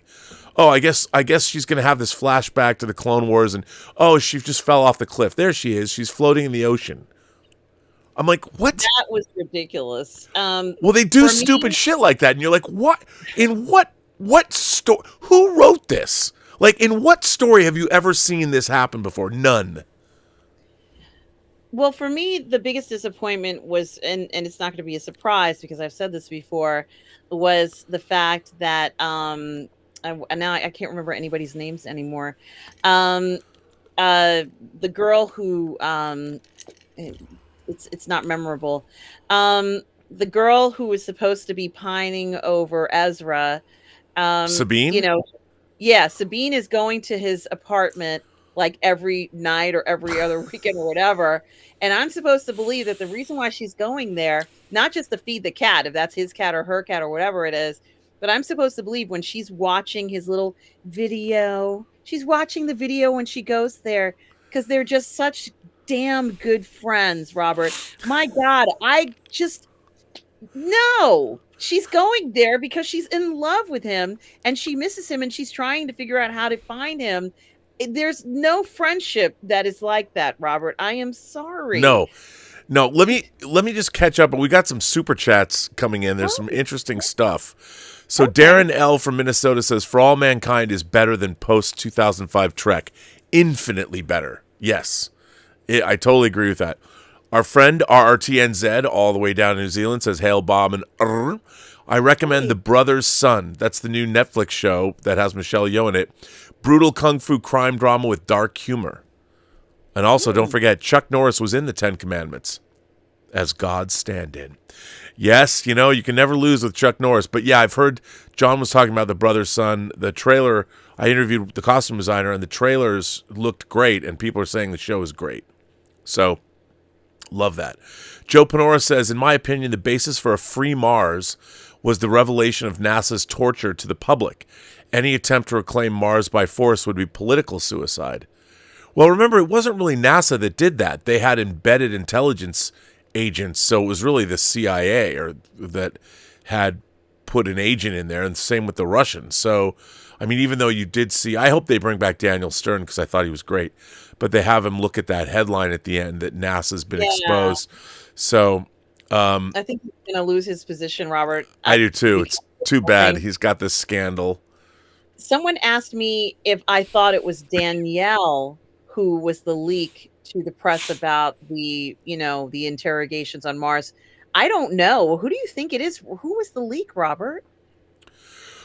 Well, I think that they would have to look. I think that this situation, because it was a global, the whole world was watching, and I think they would want to know. Like it would have been the biggest story of the century, really. This asteroid. They had all this technology, and yet somebody. I think that they were just doing reporting, trying to account for what happened because they had all these civilian contractors. Anybody could have talked. I don't think it was a secret. I don't think it necessarily was leaked. I think it just came through normal channels that everybody was being interviewed. People were talking about what happened because remember, something like this, you have the Koreans, the M7 nations. Everybody would want to know what's going on. So all the members of the M7 would be debriefing their own people.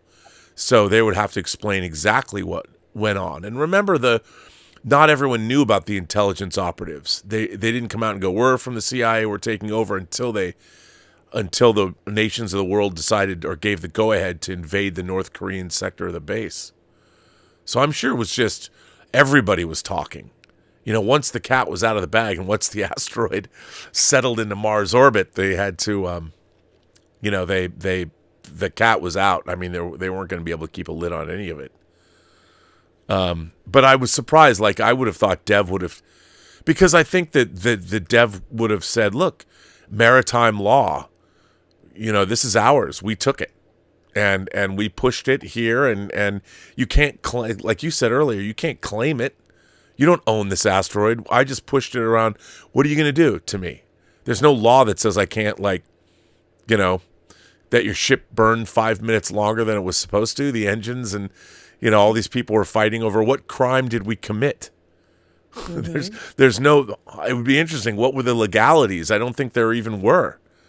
because they hadn't figured all that out yet. Because you had the M7 nations, so you had 7 nations, and then you had Helios. So it was all people that worked for either the M7 or Helios doing this. So I don't know.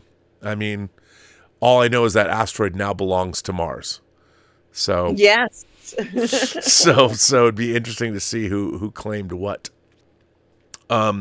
Ryan sends in a 20 euro chat. It says, "Hi Robert, my super chat from earlier this week when I asked why the first 4 Star Trek movies felt more epic in scope than all the other films after. I meant the original, not JJ Trek." Oh, well, so just not.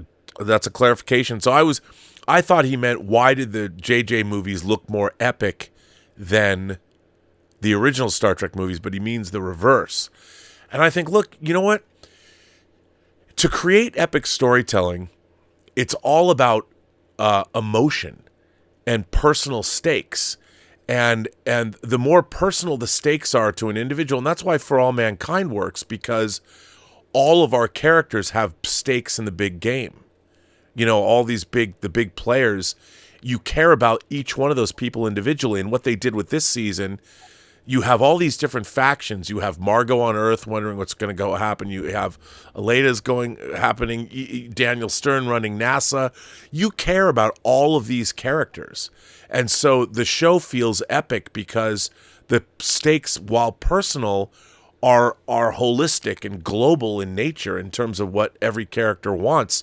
And they're so well defined that by the time you get to the climax, there's like 10 characters. You're hanging on their actions to see what they're going to do. So it's incredibly satisfying storytelling. And I think that's really hard to do. And with the original Star Trek, you care about their characters and what they're involved with. So you want them to succeed. And that's what I think is forgotten about great storytelling. Great storytelling always begins and ends with characters. It doesn't matter how big the spectacle is. If you don't care what's happening, and I go back to what I learned when I worked on Lord of the Rings, when I was doing the piece about editorial in Two Towers, and the editor, I was interviewing him, we were interviewing them, and he said, look, we made this huge battle sequence at Helm's Deep, and it was this amazing battle sequence, but it was boring.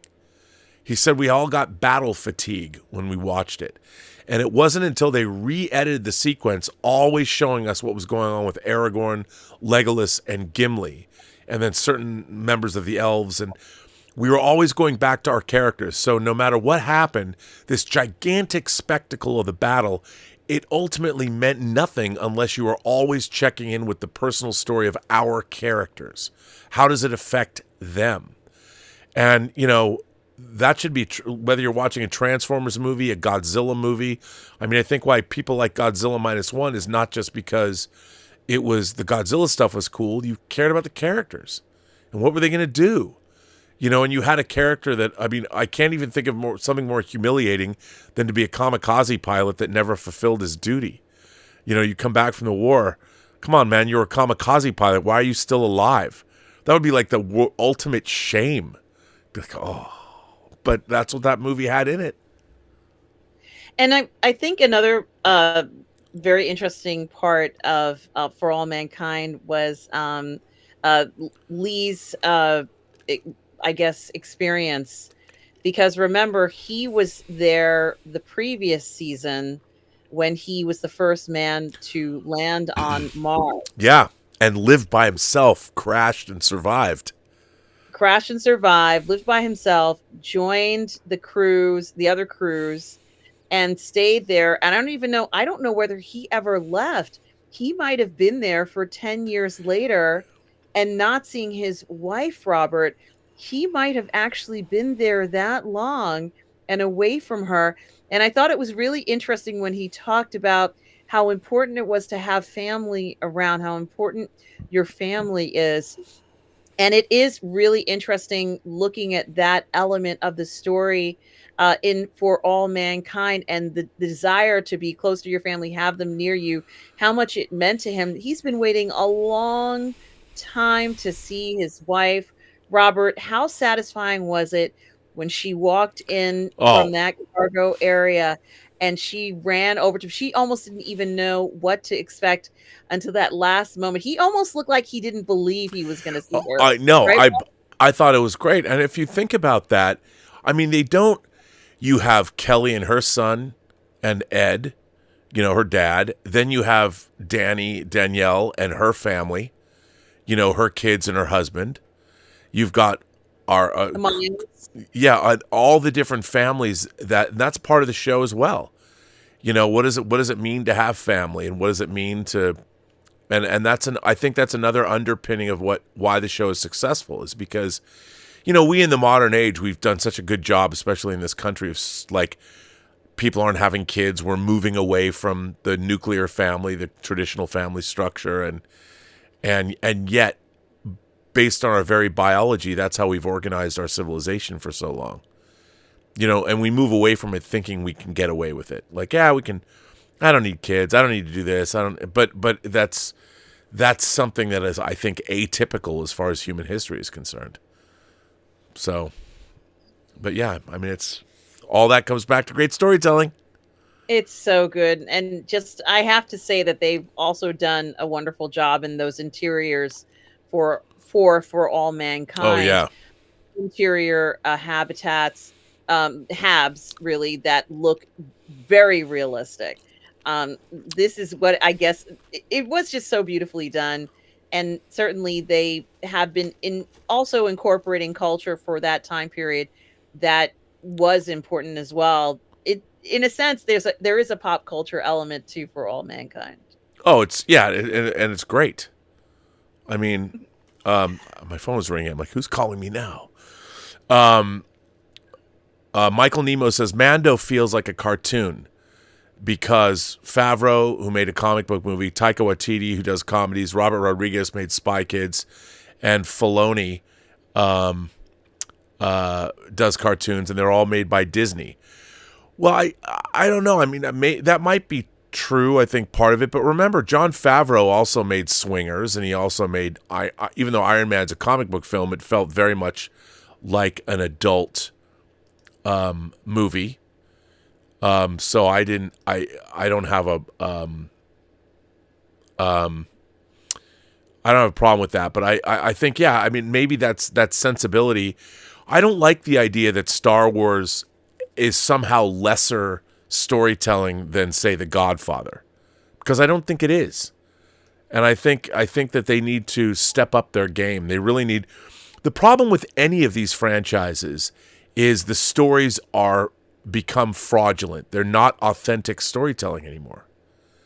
And they're because they've got corporate interests overseeing what stories are told, getting rid of Gina Carano because you're going to eliminate a character you've introduced because you don't like the actress's politics or something that she said. It's so weird that it's like, get over it, man. Let people have what they want to say. I mean, she said something dumb. People took it out of context. I mean, I'm Jewish and I wasn't offended. I was like, I get what she's trying to say. I'm much more offended by what progressives are saying now in the wake of October 7th and what's been going on in the last 3 months than I am by anything Gina Carano would say. I mean, it's and if somebody says one thing you don't like, what about the rest of their life? Are you going to judge them by one comment? We live in a weird time.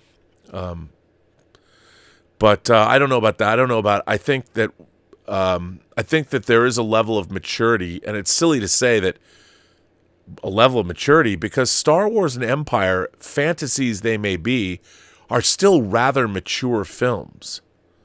The characters are the way they treat one another. They're fairly adult. When you watch Chewbacca thinking that Han Solo's dead when they close the doors. We must close the blast doors, and Chewbacca's like, it's sad. Scott Bartholomew says, I'm ready for The Prisoner in 4K. I don't know if we'll ever get The Prisoner in 4K, but those Blu-rays are beautiful. Maybe they'll put them out in 4K. I don't know if they did 4K transfers. I missed you, Scott, on the final. We watched the finale, and I know you would have been there had you known, but we decided to do a live watch party. But Scott, it's good to see you. He normally is there for every For All Mankind review, and we did the show on Thursday and opposed to Friday, so he wasn't there. But hi, Scott, how are you? Good to see you. Yeah. Actually, Thomas Logan just cracked me up. I'll get to his Irene. The lovely Irene Jobson's been a member of the channel for 14 months. Well, Irene, good to see you. The Norwegian Kryptonian says, what is the importance of Mandalore for other people than the Mandalorians? Why doesn't the Empire want them to have those ruins back? That's a really good question. I mean, why would anybody care? And yet they've tried to, the Mandalore, and again, they've paid lip service to some of this stuff, and I'm sure it's in the extended universe books and whatever, but that's a good question. And they need to deal with these kinds of things to make you believe. And I'll tell you, if it were Andor, if Tony Gilroy was running the Mandalorian, you would know the answer to that question. Oh my gosh. If they wrote The Mandalorian, that would be just like heaven. I would be so happy to see I know, what they would because do. they would make, and that's the thing, look, because you want writers that are trying to apply, like, okay, frustration of mine. So Boba Fett is a bounty hunter that's worked for crime bosses like the Hutts. The Hutts are like the five families in New York, and The Godfather. Why wasn't Boba Fett written like it was Scarface, Godfather, Goodfellas, Casino? Why wasn't he written as a credible underworld crime figure? I mean, I don't understand why. And so when he immediately has Jabba's defendable palace that he's taken over, why wouldn't he then bring in people to start to work for him? It was such a weird, why is he acting this way? Why is all of a sudden Boba Fett stupid? When you see in The Empire Strikes Back, right after we've met Boba Fett is the only person that knows Han Solo's tactics, and that the Millennium Falcon. It was always a little goofy that it's sitting on the back of a Star Destroyer that no one could see it. There's a starship on the back of our, but I'll go with that. But Boba Fett was able to, because the Millennium Falcon had no hyperdrive, so the Boba Fett could chart the course. Okay, he's going to go to Bespin to find Lando, could do the research, and the Empire was able to get there way beforehand. And because Boba Fett was smart, he was cunning, but apparently not in his own TV show, which was frustrating. Scott Bartholomew goes on to say, Rob and I would like a Midnight Musings discussing your favorite music growing up. I mean, that could be we should have Lael here for that, but... yeah, we could do a whole show just for that one, Scott. Yeah, that's not a bad idea. Lael, by the way, had a family member that was in the hospital, so probably won't be here tonight, but that's okay. He's here in spirit. Our friend Thomas Logan says, the movie opens with Rey drunk at a bar. Some guy cops a feel, and she cuts him in half with her lightsaber. Barkeep asks her, who are you? She replies, Cuda, motherfucker, Cuda, and Wu-Tang Clan's Cream starts playing. I'd love to, you know what, if that's how that movie opened, I'd watch that. So Travel Explorer sends in a tip, and this is interesting. So Travel Explorer sends in a tip and asks, have you seen The Color Purple? And do you guys know about the treatment of the cast on the film? Also, I can't even pronounce his name, but Anjun is having to promote her own movie. Yeah, she's out promoting Origins, the Ava DuVernay film. That's supposed to be great. Ava DuVernay's movie is supposed to be really, really good, actually. I have not seen the... I haven't seen that movie, but I want to see that movie. I did see The Color Purple. I liked it quite a bit. I love The Color Purple. First of all, I am an unabashed Color Purple lover of Spielberg's original. And I thought that the remake was, I mean, it was a different thing because it was a musical, but I really liked watching it. I enjoyed it. it was hard for me to disassociate knowing the story. I've read Alice Walker's book, I've seen the movie, and now I've seen the musical. But I don't know how they were treated were they treated badly? I don't know. I haven't heard any. Have you heard anything about that? I haven't heard anything about it. I have seen Ava DuVernay on The View or a few other shows promoting her film. So I know she's very excited about it. There's been a lot of chatter about her film. I haven't seen The Color Purple, the one that's out now. I saw the one in the 80s. That one, I think you just couldn't make a better film than that one. That's how I feel about it. I love it. I mean, and people say, I understand they downplayed the brutality and the lesbianism in that movie, but I mean, they still had to make it palatable for general audiences. And that film, I mean, from Quincy Jones's score to Alan Davio's photography to all, I mean, that movie has an impeccable cast. And Spielberg, I mean, a star-making turn from both Whoopi Goldberg and Oprah Winfrey. Yeah, but for years and years and years, we watched Whoopi in film after film that was comedy, cool. I can't remember all of them, but she did quite a few comedies at a time when women were not getting movies to make comedies.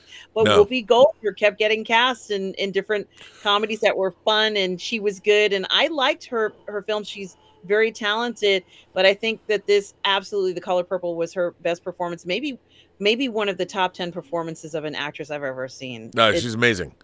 I mean, it's no Sister Act 2 Back in the Habit, but hey, no, I love Color Purple, and she was amazing. I mean, There's a lot of crying, Robert. I mean, you cried in this film. People were bawling their eyes out in the theater, and also, who plays the husband? I can't remember that actor's Danny name, Glover. but he was excellent in that as well. This was a lot of uncomfortable moments. You said they played down the violence and the lesbianism. I thought I saw lesbianism and violence in it. So when you say It was. Well, because it was a bigger. I mean, Spielberg played it down a little, like the relationship she had with Shug Avery. They down. It was there. They just downplayed it compared to what it was like in the book. Oh, I see what you're saying. But the brutality was certainly there. I mean, Mister's treatment of her, and that movie was masterfully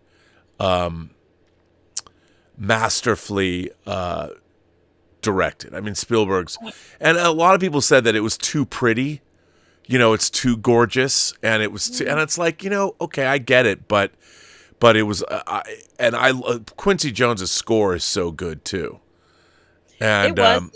There was like a few musical segments in it, and the part when Shug Avery sings "Sister," you've been on my mind. I fucking love that shit. I love it. It's a great segment, and certainly the part where Oprah Winfrey's, let's say, a segment where she ends up beaten and thrown into prison unfairly was heartbreaking. There were so many heartbreaking moments in that film. Honestly, I think it's maybe Steven Spielberg's best film of a story about an American family. I put it in that context. What do you think, Robert? It's pretty great. I mean, it's interesting because that was his big transitional film into other kinds of movies, because up until then, I mean, he'd done Sugarland Express, or he'd done Duel, he'd done Sugarland Express, he did Jaws, he did Close Encounters, he did 1941, Raiders, E.T., Temple of Doom, and so he'd had a pretty good run for a decade making escapist fare. And then, a big literary adaptation. I mean, Jaws was a literary adaptation, but Color Purple was an important book. And you know what? I'll tell you something.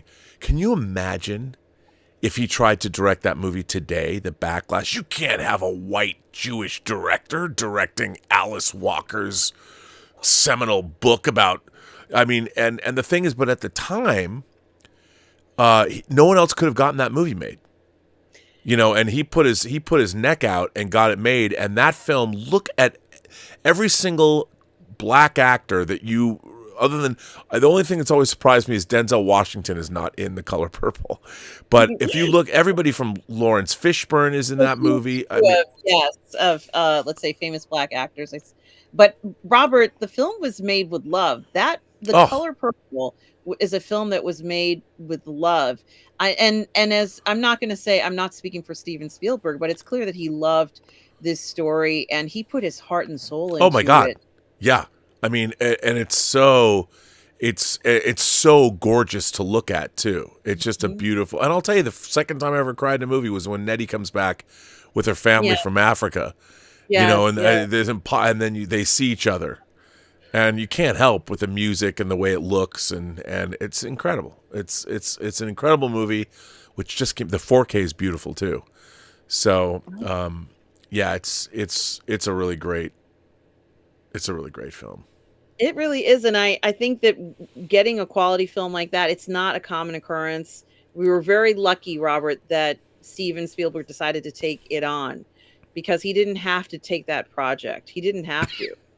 No, and he was I mean, he was fearless to do that, and I think it's great. But yeah, back to, I don't know how people are like, I wonder if Travel Explorer is asking about I mean, I think the insinuation is there that the cast was not treated well on Color Purple. I can't speak to that, and the fact that somebody's having to promote Origin.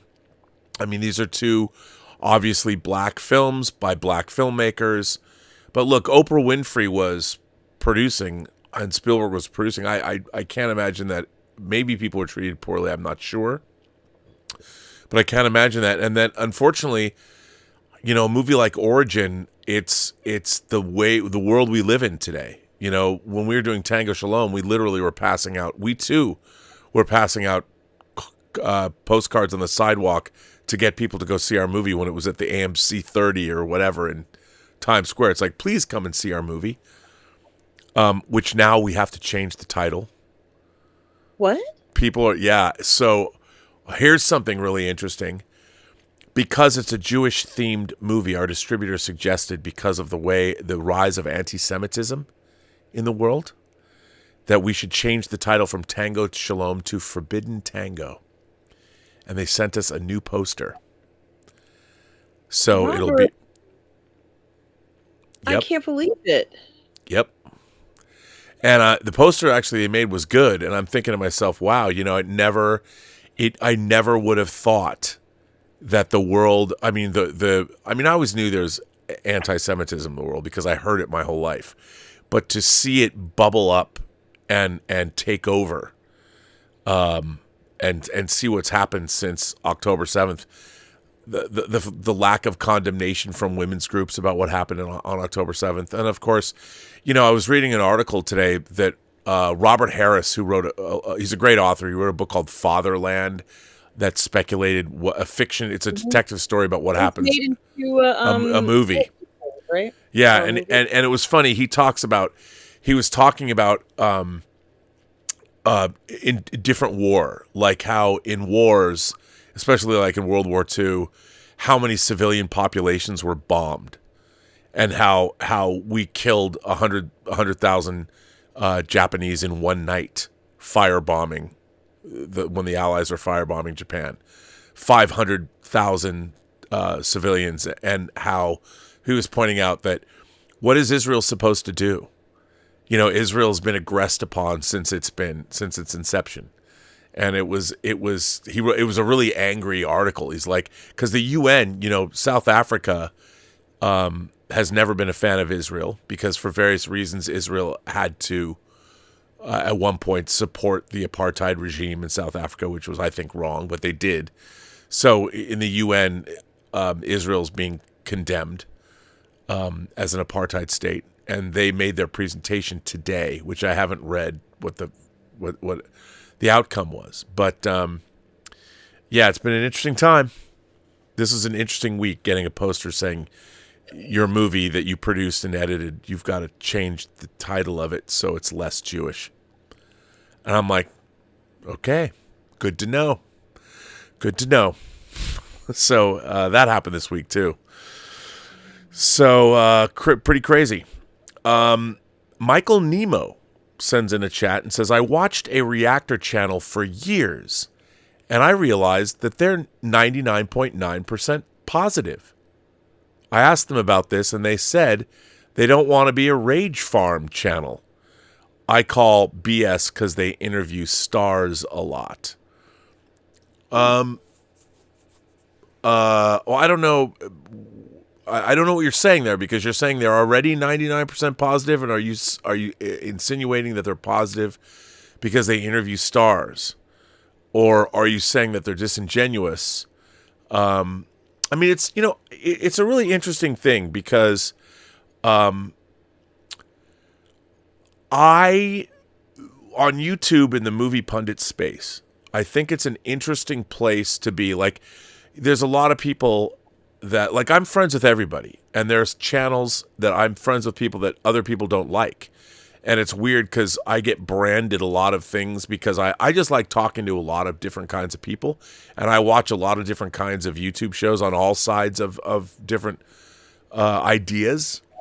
And it's interesting that everybody wants to pigeonhole people and say, you're this, you're this, you're this, you're this, throw labels on us all. And also people are calling, I know people like, for instance, Nerdrotic. There's a lot of people that don't like Gary Beekler. I know Gary Beekler. I've met Gary Beekler. I like Gary a lot. I've met his wife. She's delightful. And he is a really nice guy. And I think people mistake a lot. They don't, there's no nuance. People just want to say, you're this, you're this, you're this. I mean, he made a video last week, and he's been doing some really good, like 15-minute editorial videos, like he's been dropping once or twice a week. He made a video about REY, the REY movie, that I thought was hilarious. And I watched it like 3 times in a row. And I was laughing. Elizabeth's like, what are you laughing at? I'm like, this video is so true. It's so cutting. Now, some people would get really mad probably at that. But, you know, you have to decide. The thing about what I love about Gary is he's telling the truth. He's, you know what he's being honest about what he feels. And I think a lot of the time being honest doesn't necessarily mean, you can be honest and it doesn't mean you're racist. It doesn't mean you're evil. It just means that you're being honest. And sometimes people don't want, like when I talk about modern Star Trek and when I was talking about Mandalorian tonight, I think I'm speaking honestly. I'm calling it like it is, but there's some people like, I'm getting called alt-right. You're alt-right. I'm like, what? What is what do you even know what that means? It's a shift on the keyboard, alt-right, right? You press the ALT button and yes, that's the right me. arrow, alt-right. I'm alt-right. Yeah, it's bizarre. We live in bizarre times. Alt-right. And you know what's funny? If somebody in this country, whether you're conservative or right wing, you can be that way. You can be but the idea of alt-right, I think, is insinuating like you're one step away from being a Nazi. And I assure people I'm not that. But I have no problem with talking to people that are more right wing or conservative than I am. Conservative thought, being a conservative, there's a lot of great conservative thinkers over the years throughout history and American history that have been statesmen, have been great intellectuals. There's been all kinds of people that I've liked that are like, I mean, you know, William F. Buckley, for instance. I love watching William F. Buckley, old YouTube videos of him debating people. I can respect that. I mean, you know, but it's a weird place. YouTube is a weird place. This is interesting. Oh, I was going to ask you about this. Josh LeCount asks, did you hear about the AI-generated George Carlin special on YouTube? It's crazy how AI is moving forward so fast now. Have you seen this? No, I haven't. There's an entirely AI-generated, it sounds like George Carlin, for the most part. It's like an hour-long comedy special that's entirely AI-generated, based on what George Carlin might have said. Like and mouth, ass, pits, and pubes? Well, George Carlin? yeah, yes, that George Carlin. Now, what's terrifying about it is, I guess it's entirely AI. The material's AI generated, and his voice is AI generated. Now, a lot of people are, especially his own family, are outraged. It's like, you know, my father, I think it was his daughter, was saying, my father spent his life in service of comedy. You know, and now you're just taking his legacy and you're trying to See, here's the problem. In 25 years, someone's going to come across that AI generated special and think it was actually George Carlin. Yes. And I think that the real problem, and again, we don't have the checks and balances in place to protect ourselves from this, and we don't even know what's going to happen when. Like, I think it's crazy that there's Facebook ads with like Taylor Swift that's clearly AI generated. It sounds like Taylor Swift. She's like, you should buy this, use this bank card, and you can tell the mouth isn't right. And it's like, how are they getting away with this? How is Facebook allowing this stuff to proliferate? But they don't care. And in 20 years, we're going to be awash in unbelievable fake history. And no one is going to know what was real and what's not. You're just going to think that George Carlin made this comedy special.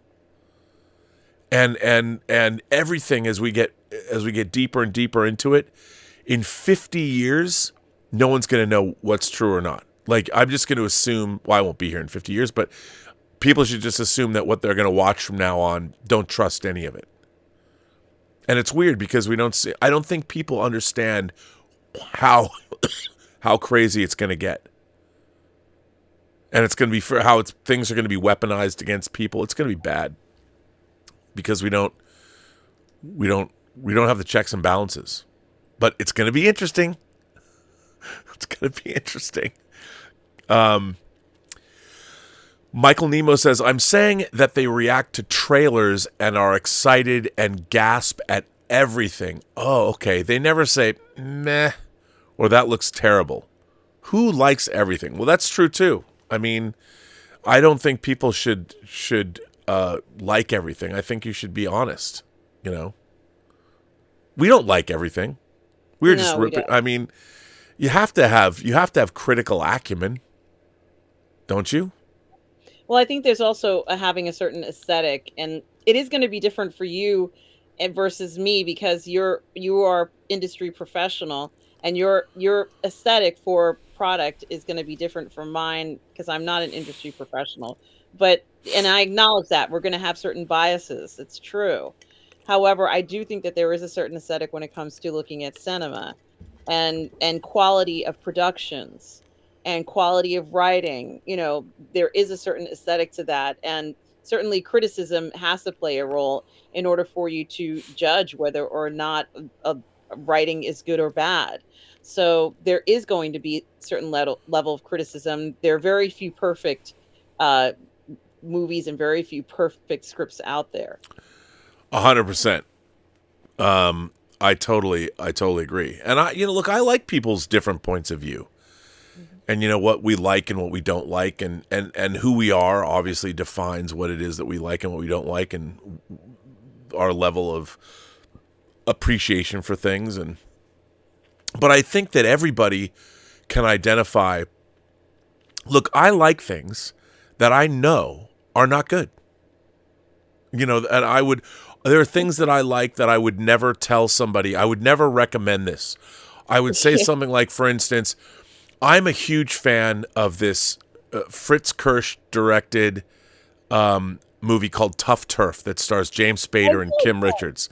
Yeah, now, I love that film. Yeah, it's not a great movie. I mean, it's a weird, wacky, but for what it is, it has this internal consistency. Like, I'll buy into it. It feels almost like a 50s gang movie transposed to the 80s. And if you guys haven't seen LA, right? In LA. It's in Los Angeles. And like, it's it's like this breezy teen film that wants you that's got gangs that aren't like gangs in LA, you know, that you would imagine. They don't really have guns. And it's kind of a goofy movie, but I really like it's Robert Downey Jr. and James Spader. And it's Kim Richards from her sister's one of the Real Wives of Beverly Hills. And I guess Kim Richards has been in it too. I love Kim. Kim is the blonde. She's the blonde.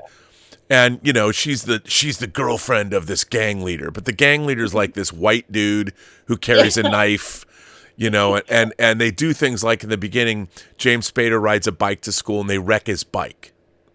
You know, it's like no one has guns. It's not like the Bloods and the Crips. And it feels like it's a 1950s movie transposed.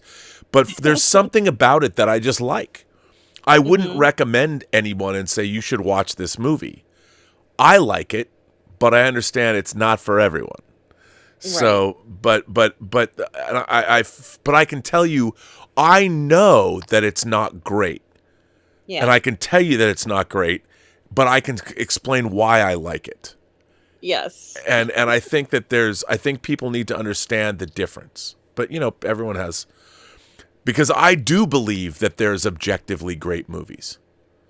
And I think if you have if you have the tools and the talent, the mental capacity, you can recognize that. And that's why, that there's a general consensus like these are the 100 greatest movies of all time.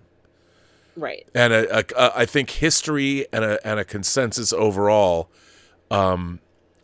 tells you what's good. Like, you might not like certain things, but that doesn't mean they're good or bad.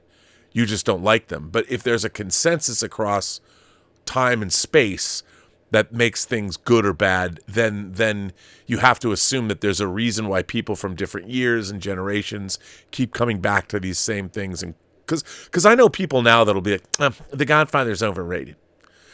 and I understand that because those tropes, I mean, The Godfather's over 50 years old now. So the things that are in The Godfather have been used so much over and over and over and over again that when you watch The Godfather now and you've seen all this other stuff, it might seem overrated. And I get that. I understand that. But, that doesn't mean it's not great, and it wasn't great when it came out.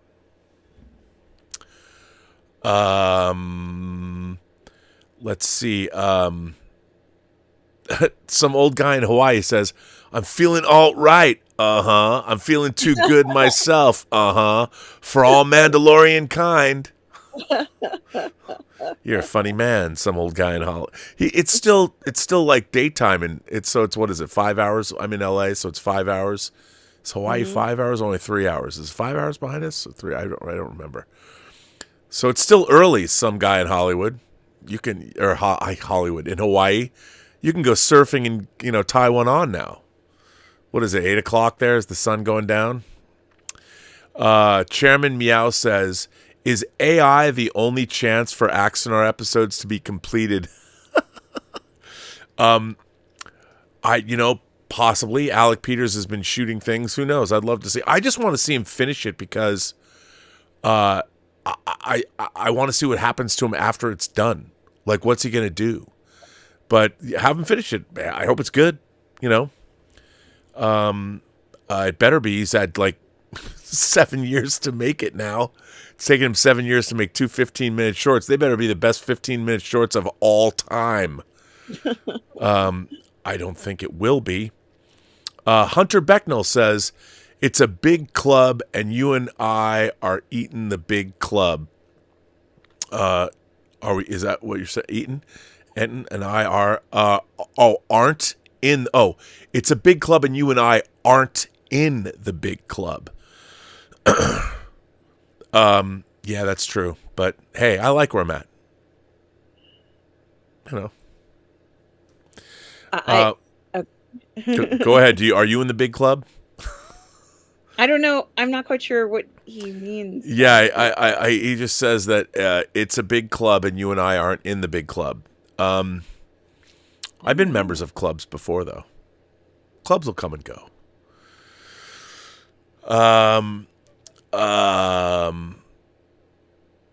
Scott Bartholomew says, Tough Turf was a favorite on my first submarine. Horny sailors wanted more of Kim Richards, especially being at sea for 6 months. Wow, you were a submariner? Submariner. Oh my god. Yeah. That's cool, Scott. I went to high school with a guy named Chris Penny, who was a submariner. Not that I don't know if you know him, Scott, but if you know Chris Penny, I went to school with him. Speaking of going to school, Sheriff Carl says last week, Sheriff Carl lives in the Pacific Northwest. Let's all take a moment for Uncle Pete. No longer the coach of the Seattle Seahawks, but that's sad. Sheriff Carl says, last week I committed the sin of talking politics. But real world events at a bar with the bartender's girlfriend. Oh, this can only be all bad. I brought up the point, what do you expect Israel to do? How can they not act? She screamed and demanded I be 86th from my regular bar. Yeah, I mean that's what happened to those people on that day. You know, it's what happened to them and how it was done as well. And what would you have them do? You know, it's funny because Hamas has stated it was in their charter, the destruction of Israel and the death of all those people. And another thing, I mean, Israel is a technologically advanced, pluralistic, parliamentary democracy, and it allows representation of whoever wants to run and be a part of their government. It's, you know, what are you going to do? I mean, I understand where people are coming from, but that's the problem. People don't know history. They can't talk about these things rationally, and Israel's response is very disproportionate, and I understand that. But Hamas did this on purpose, and they could have surrendered at any one point. They could have surrendered. When Israel declared war, they could have surrendered. They didn't want to. What people don't understand is Hamas wanted this to happen. And now look what's going on with Iran. And we hit Yemen today. We went after the Houthi rebels that have been attacking ships in the Red Sea. And they're saying, oh, we're doing it to support Palestine. What do ships in the Red Sea? They attacked a Russian ship today. I mean, it's like you're what does that have to do with anything? But they're doing it because Iran wants to destabilize the whole region. So Sheriff Carl, I would have stood in solidarity with you. Secular Monk says, Rob, your tough turf explanation sounds like my love for Hudson Hawk. I love Hudson Hawk. I know it wasn't everybody's favorite movie, but I love it. I love Hudson. I'm swinging on a star. When you swing, I mean, plus you've got Richard E. Grant, one of my favorite actors, and Sandra Bernhard, who are the villains in that movie. I mean, that movie's wacky and it's all over the place, and a lot of people hate it, but I love Hudson Hawk. Danny Aiello and Bruce Willis are having a blast making that movie. It gets a bad rap. I like Hudson Hawk. Michael Nemo says, Star Trek Legacy dead? Yes. There was never a Star Trek Legacy. There was talk about, maybe making one. There has never been serious consideration to making a Star Trek Legacy show. No. None. Trust me, though, I think that I think Terry Matalas is going to be okay. That's all I can say. I think he's going to be okay. Culture Wars Diplomacy. How are you? How many times do people have to say it's not a good movie, but before it's a good movie? Well, I mean, here's the thing. Like Hudson Hawk. Hudson Hawk is a really well-made movie. It has lots of talent, both in front of and behind the camera, but I don't think it's good. I mean, maybe it can be reassessed. I like it, but I don't think it's good. Do you have any movies that you really like that aren't good? Yeah, I do have some films that I really like that I know aren't good. One of them is called Aspen Extreme. It's a movie about...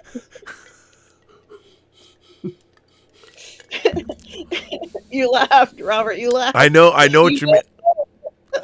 You know the film, don't you? Yeah, but I know. But this, I think, Culture Wars Diplomacy asks a really interesting question. I mean, philosophically, if you know it's not a good movie, but you like the movie, then doesn't that mean it's a good movie in some way? I mean, and when does it become? I mean, philosophically, like so Aspen Extreme. I think that there's for instance, Tough Turf is a movie that I don't think it creates its own verisimilitude. It seems absurd, like it's completely unbelievable, but I really like it. I really like the characters. I really like the story. But I know that I couldn't, because a lot of people are going to go, come on, why do you love this movie? and because I don't think it works, but it does work. But I understand. But Aspen Extreme is isn't it fun? Don't you enjoy it? Oh yeah, it's fantastic. But I don't. It's not. It would be considered a B movie. It's about skiing and these two young guys who want to go to Aspen and kind of like become the most popular ski instructors. Gosh, this sounds so shallow.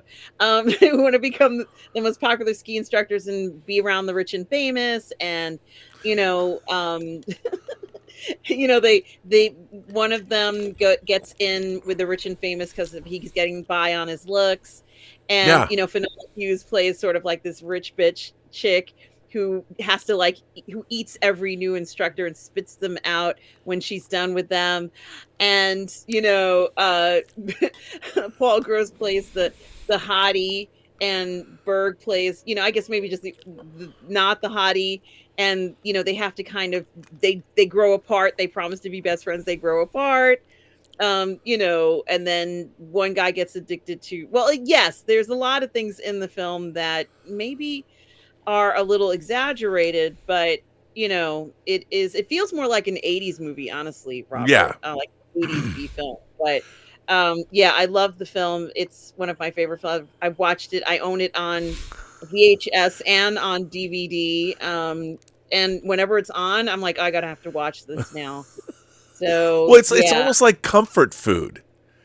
For whatever reason, you like the actors, you like the milieu, you like the storyline. I mean, the thing about Tough Turf is, to me, it's fun to watch. Like, you know what?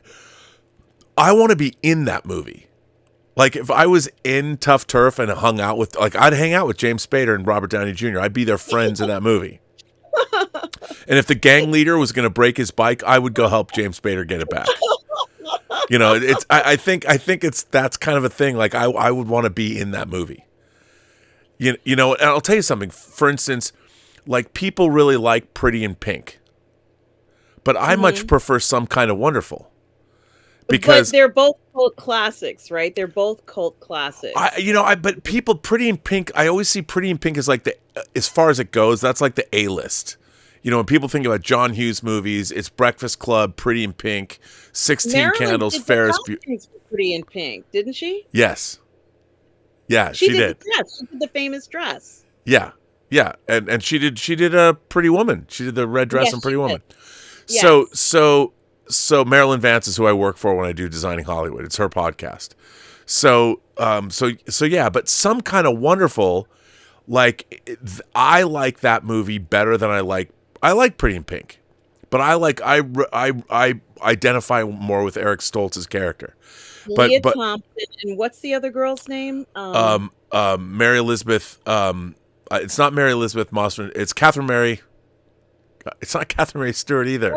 Stewart or Anderson or. But that was a great film as well. I thought that was a great teen film. Yeah, I think it is too, and it's Midwestern versus LA, maybe, because they both take place. They kind of both take place in is Pretty in Pink may be in Chicago. Oh, is that Mary Stuart Masterson. Yes. Well, what's so funny about that movie is so you got Leah Thompson, who's the hottie, and Mary Stuart Masterson is Eric Stoltz's best friend, who's kind of this butch, tomboyish. Now they would have made her a lesbian, but she's totally, to me, she's by far. Leah Thompson's absolutely beautiful. And by the way, Howard Deutsch, who directed Some Kind of Wonderful, ended up marrying Leah Thompson, and they're still, I didn't know that. Yeah, and they're still married. They're still together. And Zoe Deutsch is their daughter, and she's been in a million different things too. But Some Kind of Wonderful, it's like it's one of those. There's two 80s movies that are second tier 80s movies that I love, and Some Kind of Wonderful is one of them.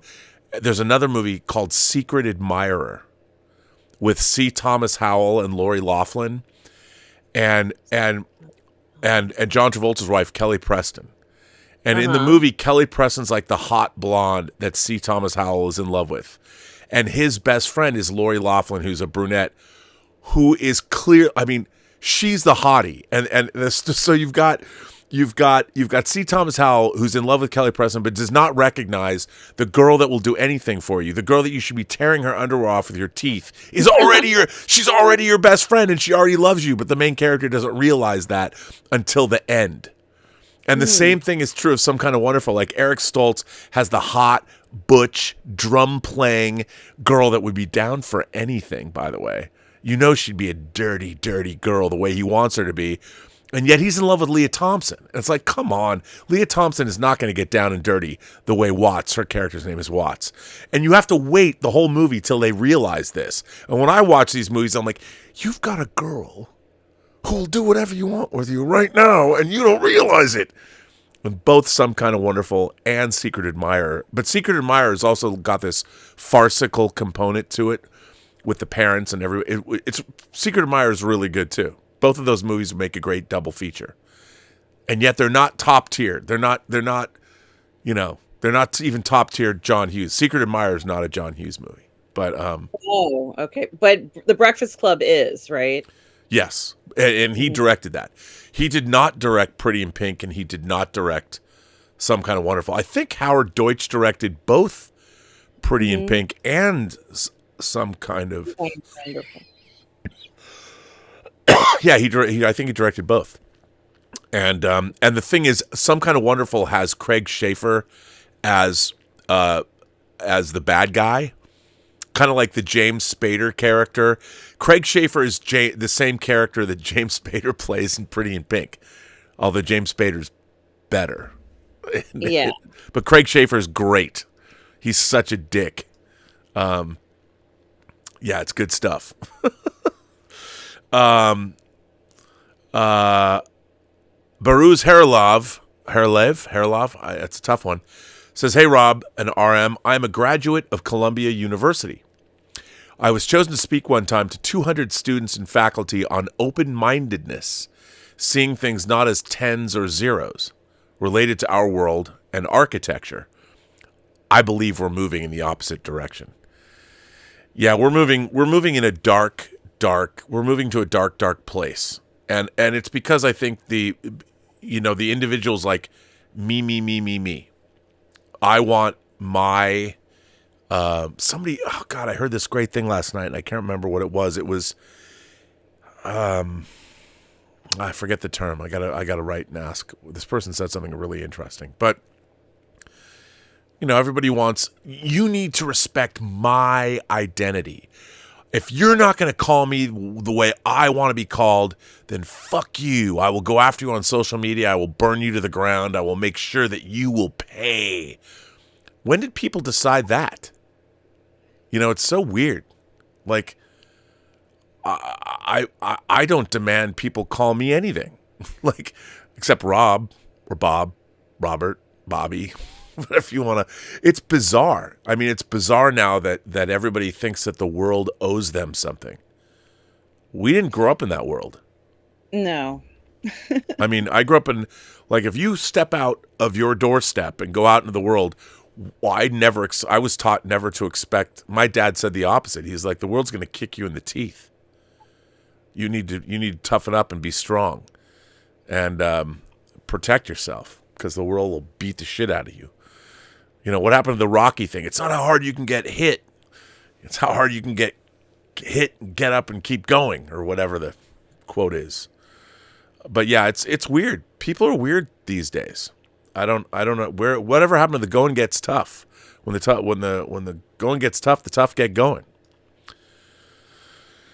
Sheriff Carl says, "I've always respected your ability to hang with anybody. You never come off as some boys club bullshit. You give everybody their respect and listen and educate. And damn it, we need more of that. Also, you're absolutely right about how silly Star Wars is now." Well, I mean, look, I think you and I mean, if you're somebody, like, we're creatures. We go out and go to clubs. We go hear live music. You travel around. Look, I love traveling around the world.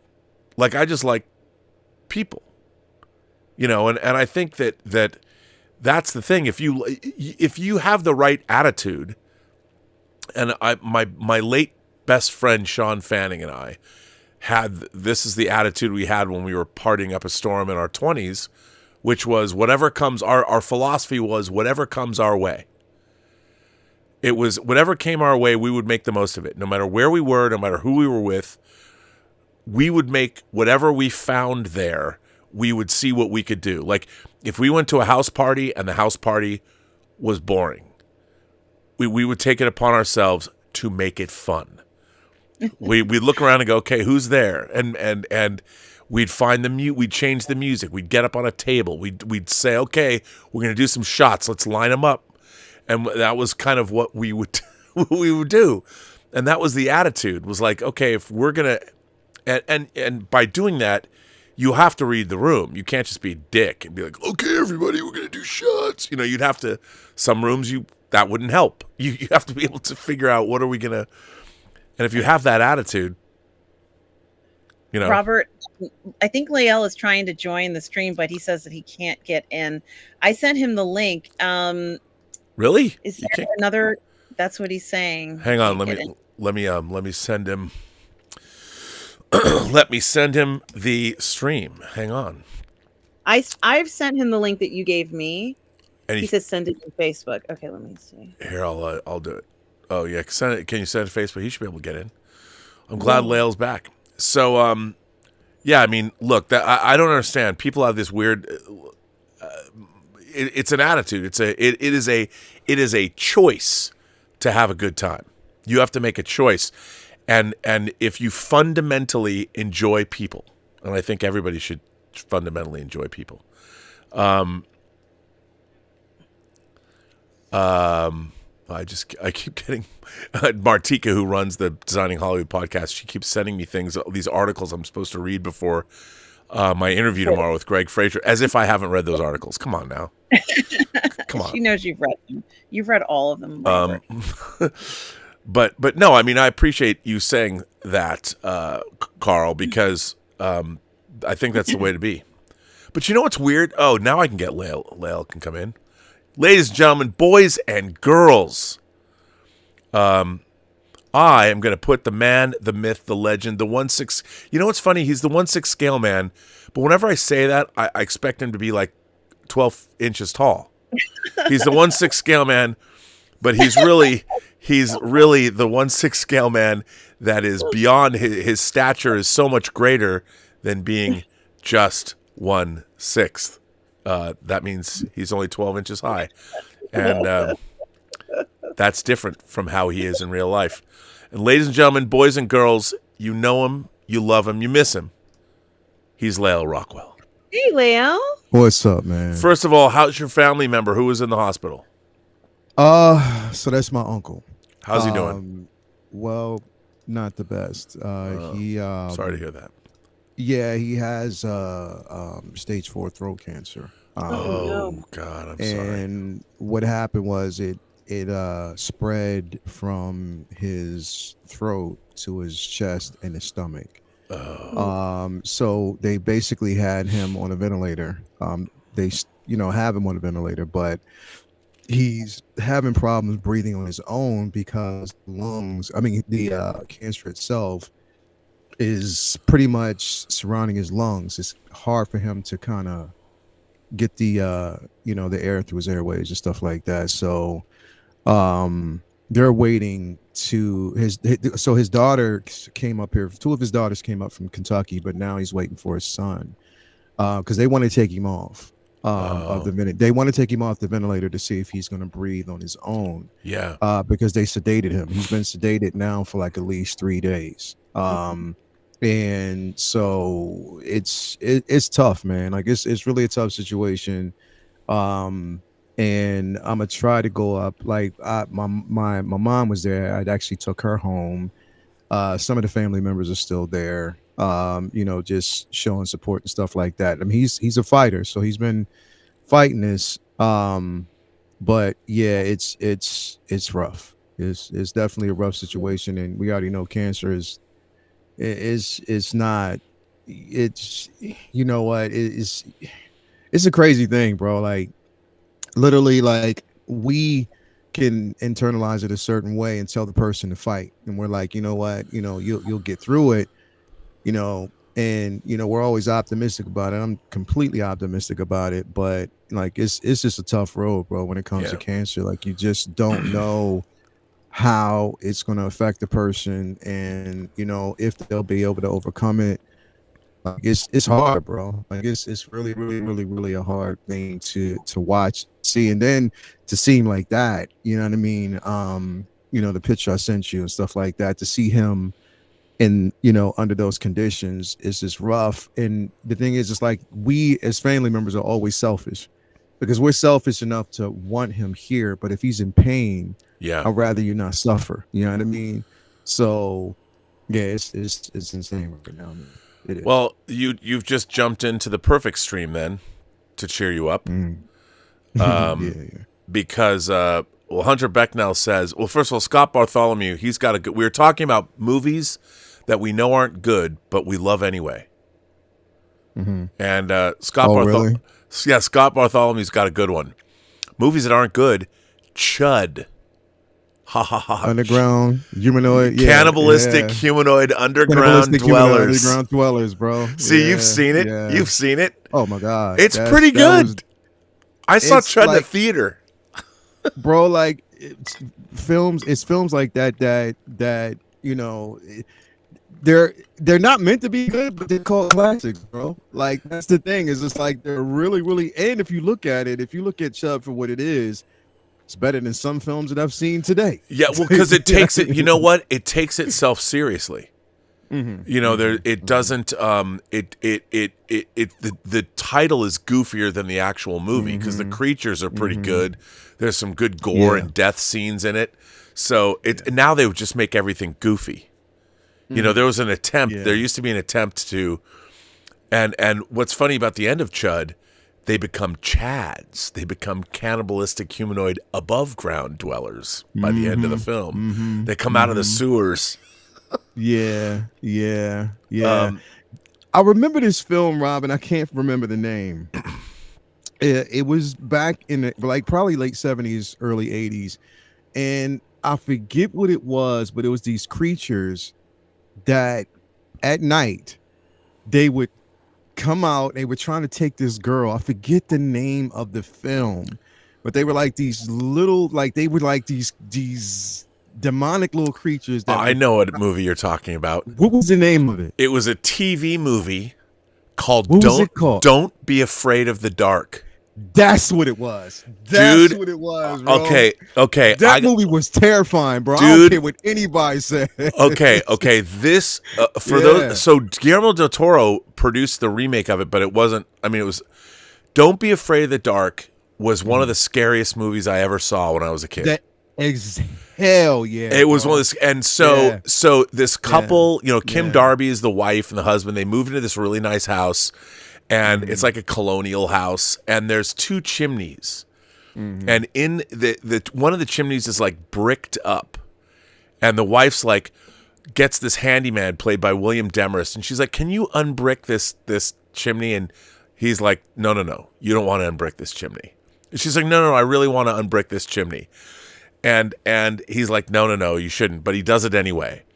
And living in there's like these they're like 6 scale, they're like 12-inch creatures that have they have shrunken head shrunken head faces, and this hood, and they're wearing they look like shrunken head Jawa things, and they terrorize the fuck out of this woman. Like, she has a dinner party, and they're running underneath the table, and they like have a butcher knife, and they cut her ankle and stuff, and nobody believes her. And the woman's name is Sally, and they're always like, Sally. Yep. That movie scared the shit out of me when I was a child. Like, dude, when I was young, bro, I would not, like, literally, I wouldn't sleep with the lights out, bro. Like, I had for a few times I had like the nightlight on, bro. For real, and it's film. She would use an old camera with a flash bulb because they were scared of bright lights. And she's like, Kch. Now here's the great thing about that. So I had this, my mom used to get the hottest babysitters. My mother would get the hottest I had friends that are like, "Are you gonna have a babysitter this weekend, Bob?" I'm like, "Yeah," and my friends would always come over. My mom found the most smoking hot babysitters. So I had this babysitter named Debbie Black who lived up the street from us, and she had seen Don't Be Afraid of the Dark. And she knew what it was. And she's like, "You got to watch this movie." And because and my babysitters, not only were they hot, but they were mischievous. And she's like, "You're going to stay up late and watch this movie." And so I'm watching it, and of course, I was terrified. But here's the great thing about Don't Be Afraid of the Dark. All this mayhem happens, and she takes them on. But at the end of the movie, she loses to the creatures, and they drag her into the chimney. Yep. And at the end of the movie, you see like the cameras snaking out around, and goes down in the chimney, and all you hear is the voices, and they're like, "You're with us now, Sally." Yep. And she's like, "It's okay, I'm with you." Yep. And that's the end of the movie, and It's terrifying because even when they're dragging her, the camera just keeps flashing. It's yep. Yo, it was a made-for-TV film. Yep. But it was probably one of the scariest films that I have ever. That film was just as scary as an episode of what was it? The Night Stalker. Kolchak the Night Stalker. With Kolchak the Night Stalker. It was just as scary as the mannequin episode in the mall to me. Like, I hated that episode. That shit was scary as shit. But yeah, that movie, bro. That was one movie that I can honestly say it's not. I don't even call it a guilty pleasure. It's just one of those films that if I watch it now, it would probably look like really stupid to me, and I probably wonder why I was so damn scared. But still, it was terrifying. I'll tell you a funny story about that. So, when I was working at Warner Brothers, Lorimar was one of the companies that made that movie. And so I wanted to get the rights to that movie. Right, I was in my early 20s, and I was calling, and I tracked down the guy who wrote it. And he was represented by CAA. And he had created, I want to say it was the Waltons or Family. I think he created the TV series Family as well. And I actually got him on the phone, and I said, I really want to get the rights to remake. I was 22, 23 years old. I had no credibility in the business. I had just gotten out of film school. I worked on Leatherface. And it was funny. He said to me, he goes, "When was the last time you watched Don't Be Afraid of the Dark?" And I said, "I don't know. It's been, because I found it on VHS." He goes, "It's probably not as good as you remember it." And because he had gotten that from a lot of people. But here's the thing. Because he was represented by CAA, I was talking to him about getting the rights, and then after like a couple of months, he just said, "I'm sorry, I can't deal with you anymore." And so because here's how Hollywood works. If I was interested in Don't Be Afraid of the Dark, somebody else had to be too. Other people like you and I who'd seen this movie. So the people that then got the rights were they worked on X-Files. And one of them married Kristen Cloak. Not James Wan, but James Wong and James Wong and the other guy. They worked together as a writing team. I think they worked on Final Destination. But they got the rights. Oh, really? Because they had credibility. They were working on TV and stuff like X-Files. And, Glenn Morgan and James Wong. Glenn Morgan and James Wong, who wrote for X-Files, got the rights to Don't Be Afraid of the Dark. Because of me. Because I was the one that... So they got the rights because I had no credibility in the business. So say, for instance, you had no interest in it. Then they couldn't get the rights because there was no other person interested in it. Yeah, it was because I triggered interest. So then what happened was, because I didn't have any credibility, then the agent's like, "Oh, well, there must be somebody that remembers this property." And this producer's like, "Well, if some rando calls me, some rando kid who works at Warner Brothers, I was a glorified PA there." Then the agency is like, "Well, there must be other people interested." And so what's happened in Hollywood, when I moved to Hollywood in 88, I moved to California 2 weeks after my 21st birthday. When I moved down here, there was like 500 things that I owned that I wanted to make into movies.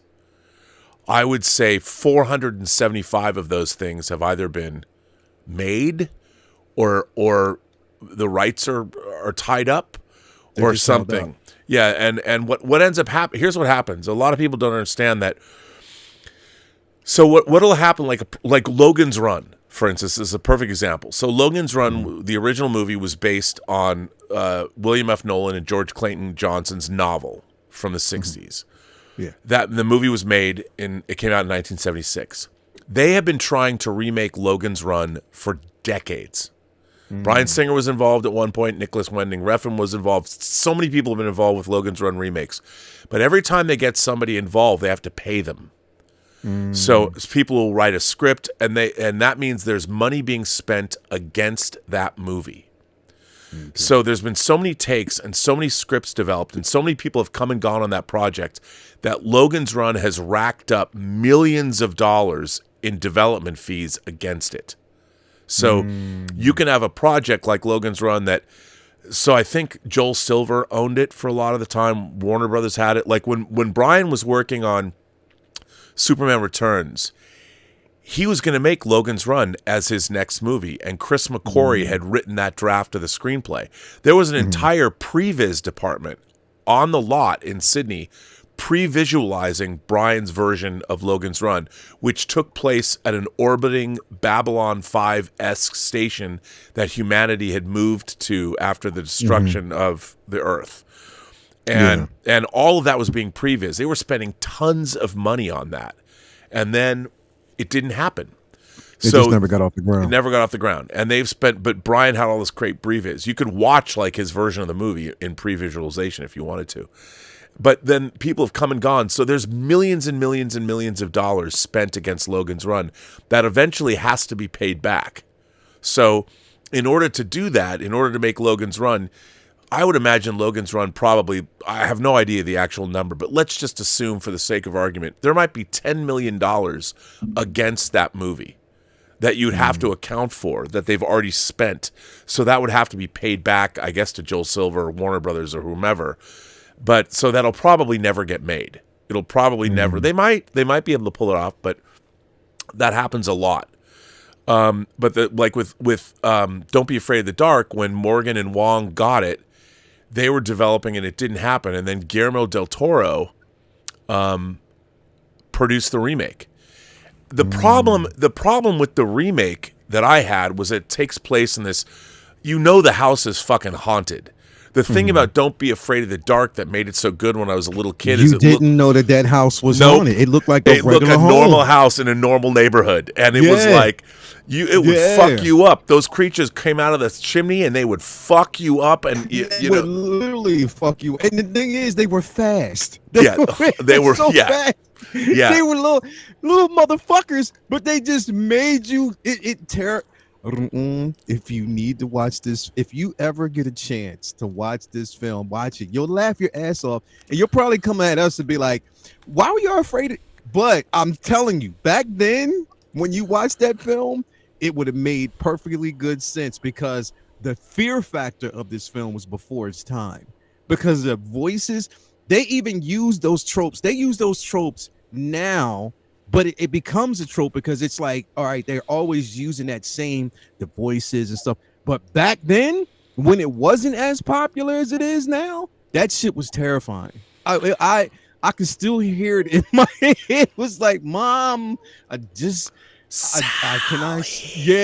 was crazy. Okay, dude, I'm gonna show this. Hang on, I gotta put you guys both so people can hear you. I'm gonna put you. I have a picture of the creatures. Yeah. Okay, I've got a picture of the creatures, and I'm going to put you both. So, hang on. Do you see them? Can you see them? Yeah. Those are the creatures from Don't Be Afraid of the Dark. Yep. And the homunculi, whatever, and it's pretty crazy. It was terrifying. It was totally terrifying. As a matter of fact, I wonder if I can say I probably can't. Let me do a screen capture. And let me see if I can do this. Well, I won't put it on because I don't want to get demonetized. But these are the creatures, man, and they were the most. I mean, look at them. These are fucking terrifying. Yeah. They weren't to be effed with. Yeah, yeah. Sorry. Nah. Now y'all were earlier before you were talking about when I was trying to get in one of my favorite films of all time, and the actress is my number one crush of all time. And that is Some Kind of Wonderful. I am a Mary Stuart Masterson fan, bro. I'm a fanboy, bro. I've loved her since that fucking movie. That movie was amazing, bro. I love that movie. Like, I can watch it anytime it comes on. It is such a good movie. But yeah, she's a good person too. Like, but she's yeah. By the way, I just want to say That's that my crush. Hunter Becknell just sent in $100 super chat and said, "Here's to Lael." Oh, thanks you so I'll much. make sure you get that. I will make sure you get that, Lael. Thank you so much, man. I appreciate that, bro. You didn't have to do it, but it's just the sentiment alone, and the thought, in regards to, again, for that is something that, even like I said, donating towards cancer research and people who are dealing with these things, man, it sneaks up on you. It's a terrifying situation, especially for family members, and there's nothing that you can do. You're helpless against it, but it's sort of like you got to kind of make peace, with.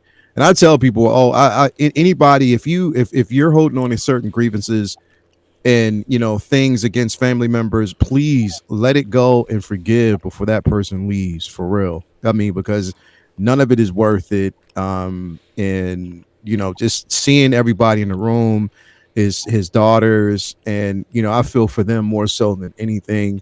Is an uncle that I look up to, and like I said, he's still here now. Like, he's still here right now, but at any day, like, anything could happen. So, I mean, the cancer is, bro, like, I was talking to the doctor and I made a reference to it. I was like, it just seems like cancer is more of a threat than, HIV or AIDS or anything else at this moment. It is. And he was like, well, he said the problem is, he said, you wouldn't believe it, but we have there's more research, and the cure, we're closer to the cure for HIV AIDS than we are for cancer. And that's how terrible it is right now.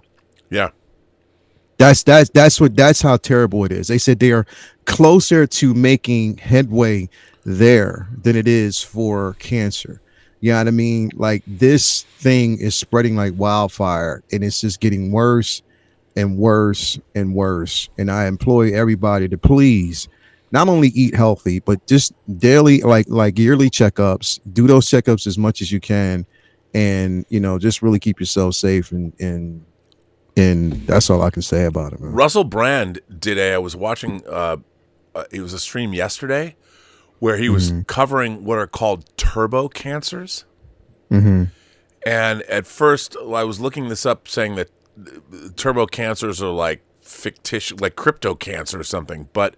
Like this executive from Big Pharma, they're taking out there's huge cancer rates in younger people that have exploded that may or may not be connected to vaccinations from COVID. Yeah. And now they're talking about the same Big Pharma companies investing heavily in turbo cancer drugs, which wouldn't surprise me. But wow, yeah, which is my grandmother died of she was 56 and died of breast cancer, and it's horrible.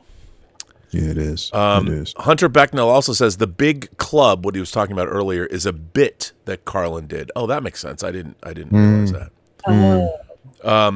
RRTNZ says, Rob, that you like Hudson Hawk restores my faith in humanity.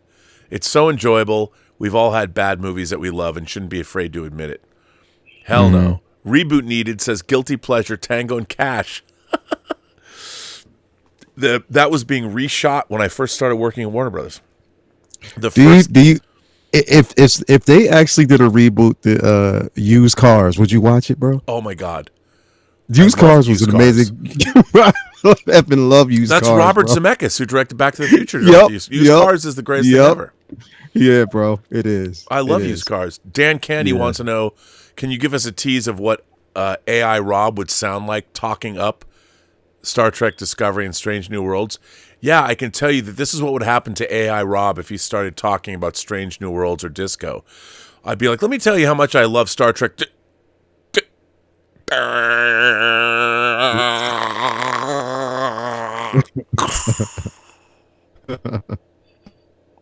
That's what happened with that. That's what would happen with AI Rob if he had to talk up disco or Discovery.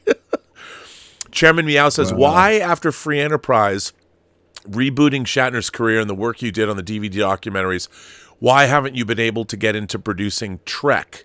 Why have you let us all down, Rob? Well, here's the thing. The entertainment business is a very insular business. And I have never moved into television and stuff. So the people that control, I don't know anybody that controlled Star Trek in any way, shape, or form. And I'm about the last person. It seems counterintuitive, but they don't want people who are fans of Star Trek to work on Star Trek. They never have. But if I had hit it big in the I haven't had the best luck professionally. And part of that's my own doing, and part of it's just you also need luck. I just haven't had that position. And to be honest, I don't know if I would want to work on real Star Trek because the pressure and it would be really frustrating.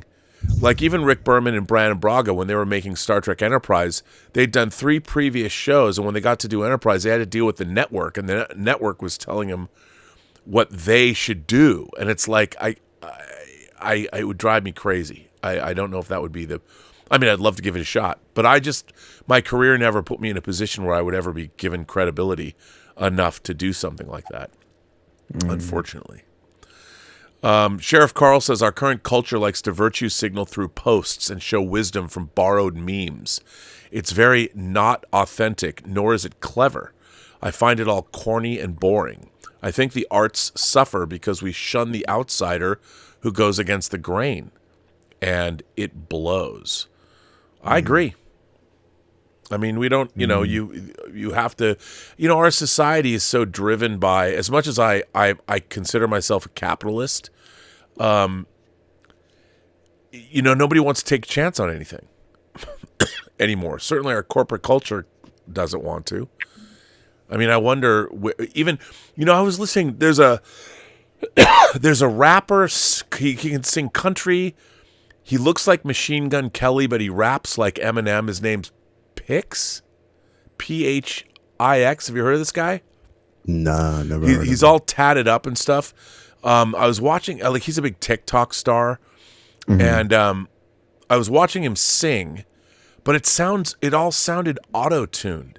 I mean, clearly the guy had talent, but I'm like, this does not sound like whenever he would be doing his videos, it would cut into these recordings, and I'm like, this sounds auto-tuned. I don't. I mean, and even his raps seem pretty good. Like he's a good rapper, but I'm like, I don't buy it. I didn't buy it, and I know he's a big TikTok star, and I don't mean to throw shade on him. I don't really know him. It was just somebody I came across this past week. I'd never heard of him before, and he is a talented guy. But I'm like, can anyone recycle sing? sounds? Yeah, it's right now, bro. Like I said, it's just a thing. That's a thing. It's a movement currently that individuals who it's a non-authentic a situation in music now where auto-tune is used to it's put it this way, the current state of hip-hop right now, the current state of what they want to deem hip-hop, I don't know what they call it. It's called like mumble rap. This mumble, it's like a mumble society right now. But I always said that this style should be placed in its own category. It shouldn't.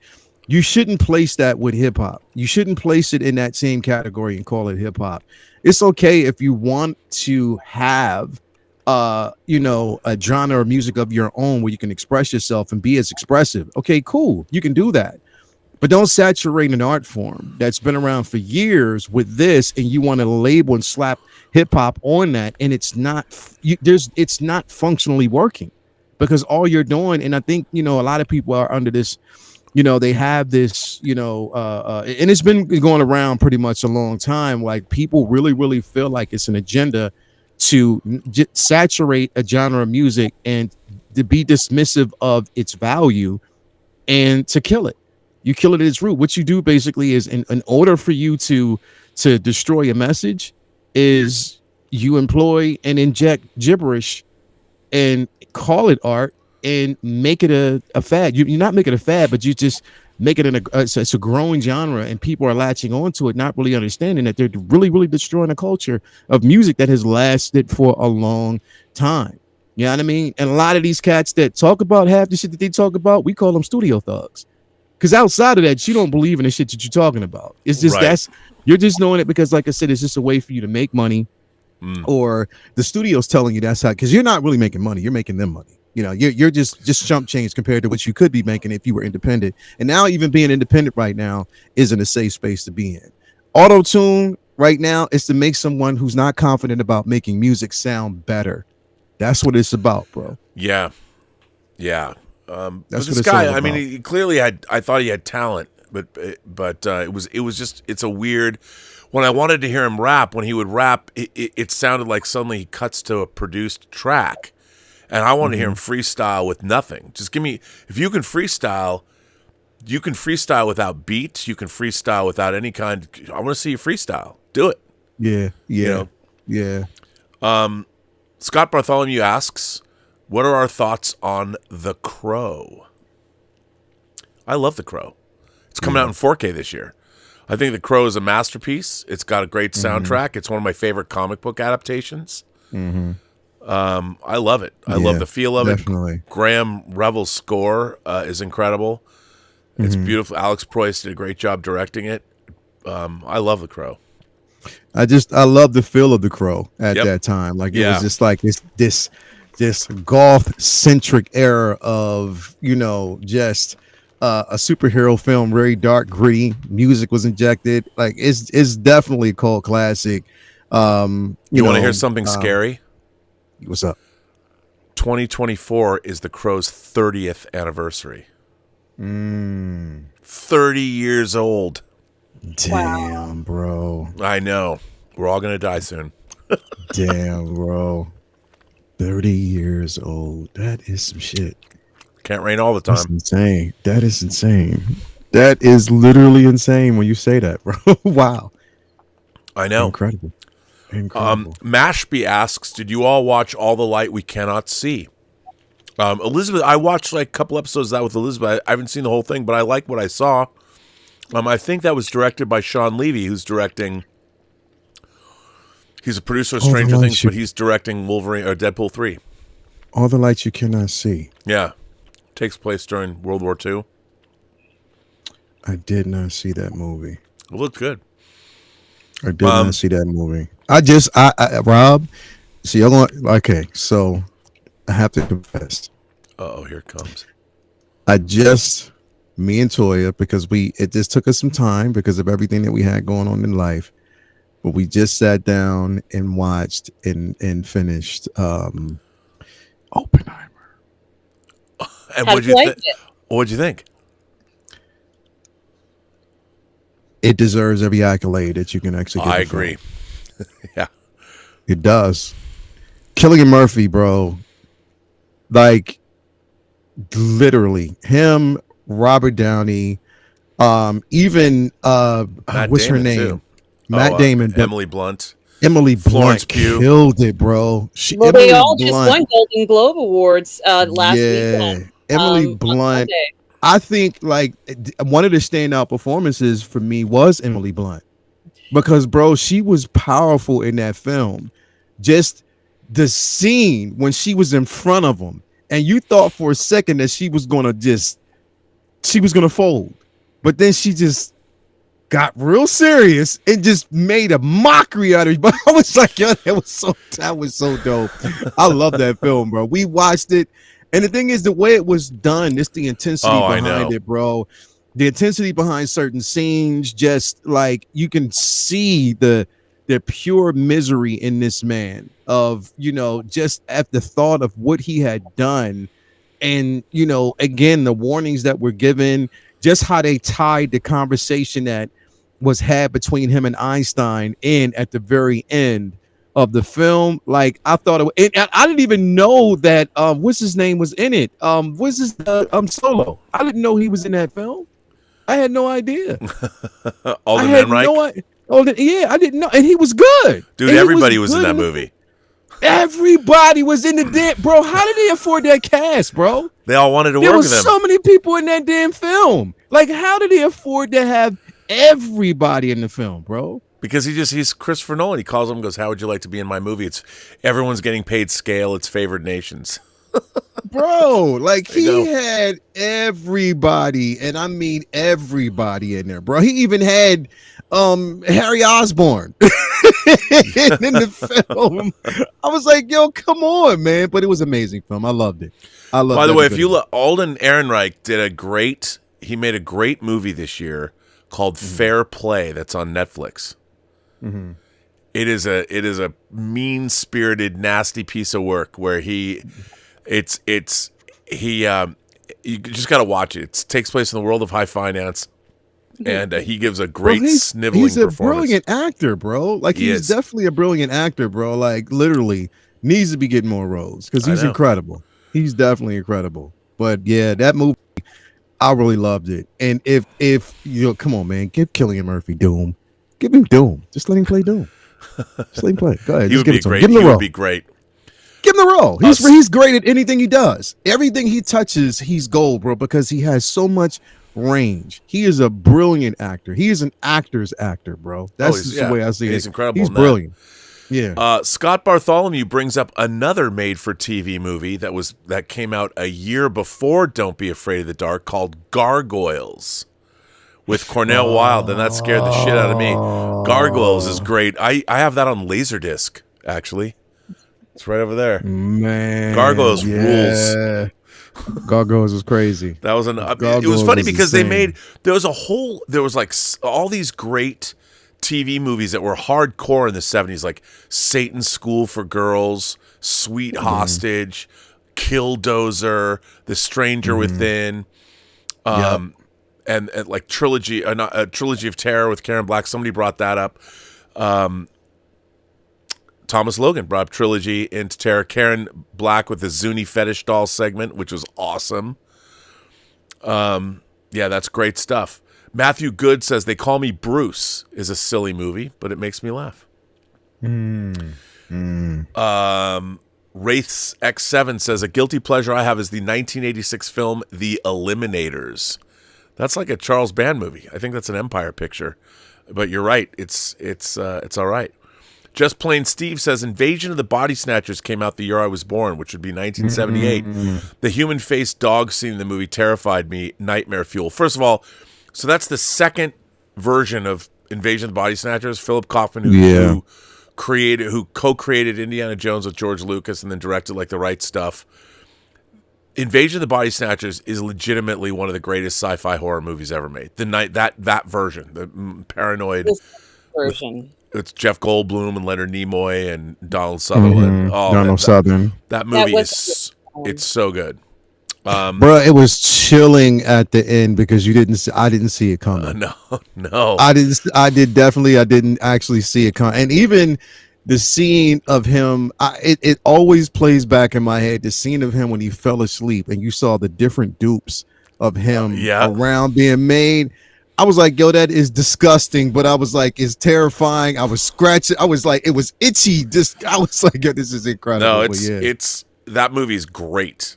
And they're re-releasing it. Arrow's re-releasing it again in 4K, which I will buy because it's such a good movie. Reboot Needed says his guiltier pleasures are Men at Work and DC Cab. DC Cab, Amen. DC Cab. And Men at Work, bro. when the locker room, the locker exploded, he's like, "Is this shit? This is shit." Man at work. Yeah, men at work is a crazy. DC Cab, yeah, definitely another good one. Another good one. It's good stuff. Well, we are we're at the end. I mean, it's 12, man. It's 3:00 in the morning. I need to let you kids go. Yeah, I gotta go. I gotta let you guys go. But this went by like it's felt like this went by in 2 minutes. It went by very fast tonight, Robert. Yeah. Well, Lael, here's all hopes for your uncle and your family. Yeah, I'm gonna get up and I'm gonna get some sleep, and we're gonna get up in the morning and go see him again, have some breakfast as a family, and then we're gonna go see him again. You know, just sit around him and stuff like that, just so he knows he's not by himself. So yeah. Robert, it was fast, but it wasn't premature. I never am. Control. That's what Yoda's really talking about when you're using your lightsaber. You know, it's all a euphemism. It's all a euphemism. But so first of all, RM, where can people find you?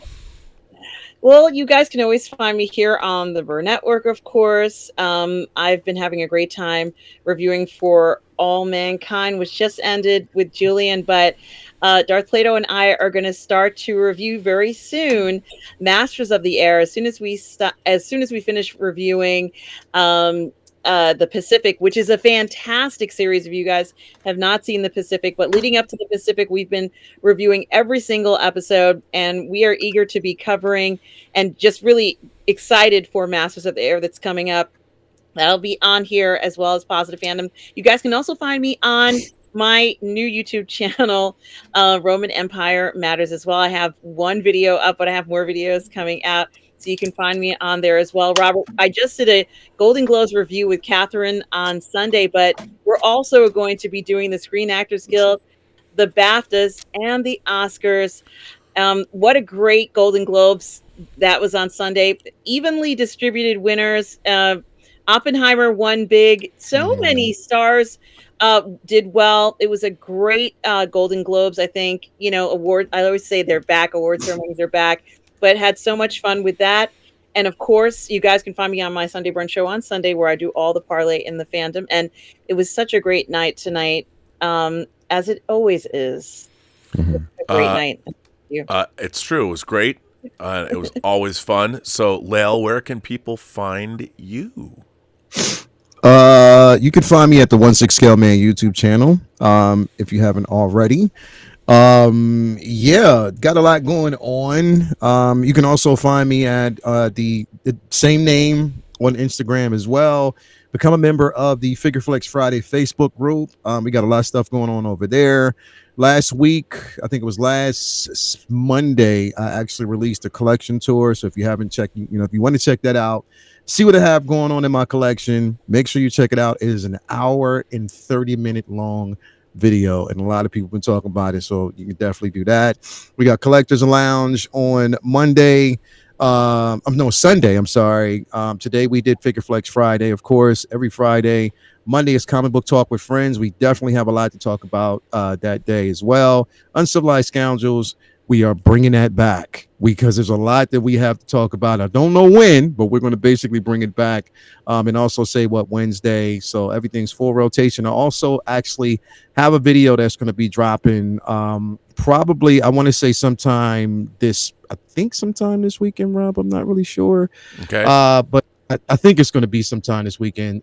But what it's basically called is Tales of the Uniquely Weird. Figures some may not want, but are absolutely needed.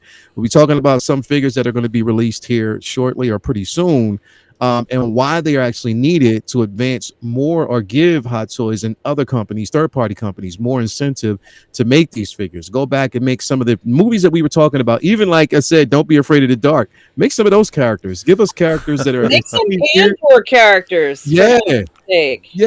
Just basically things that, I mean, right now we're in a lull. We're entertainment. We're not getting a lot of movies this year. We're not going to probably see an overload of movies and probably until like 2025 or 26. So again, like take the time and make some certain Hobbit figures. Make some exactly. Hobbit figures. my Martin Freeman Hobbit figure. Yeah, just do some things that are completely, off the wall. But again, it might be, there's a space for figures and characters that people really, really, really, really have an interest in. And I just think that they should push forward for that. So yeah, that's it, Where's man. the Mon Mothma figure? Exactly. Yeah, Yes. baby, where is she? Yeah, I'd like definitely, that man. figure. Yeah, I so want that's her it. That's what I on got my going on. Mothma. You know what I'm saying? Yeah, Hopefully I we know get you it, bro. do. You know what just came out? You know what Definitely. So Toys just released was Ozymandias from The Watchmen. Yeah, bro. And that blade's supposed to be coming out soon too. Yeah, I got to get So that. that I got to get blade because I figure, have Comedian. I've got Rorschach, so I got to get the Ozymandias. Yeah. Hell yeah, bro.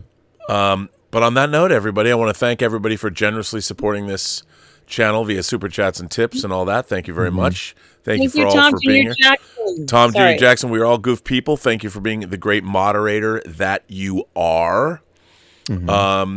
I'll be back. I think we're going to all be on Anthony's show tomorrow. Are we doing an Anthony show tomorrow? I believe so. Tomorrow night? I'm not really sure. I gotta hit him up. Yeah. Yeah, and I'll probably do a Robservations tomorrow or something. And then, of course, Let's Get Physical Media. And then I'm really excited to interview Greg Fraser tomorrow, the cinematographer for the Batman, Star Wars, Rogue One, and Dune, okay. Dune 1 and Dune 2. And very, very, very excited. So, Yeah, man. Let's go. and remember, every person you meet has a story to tell that you have yet to hear. And all you have to do is listen. So I will say goodbye to my friends. And, what can I say? Goodbye, kids. See you later. Have a good night. All right. See And ya. everybody, hey, what can I say? I can't bring on randos because my interview is tomorrow at 9 a.m. I have work that I must do to prepare for that. So I'm going to go do that work. And, I want to thank you all for tuning in. It was a good show tonight. A lot of good people here. A lot of people were here watching. And, so I guess I will. I'm rambling. I don't know what to say. On that note, have a better night.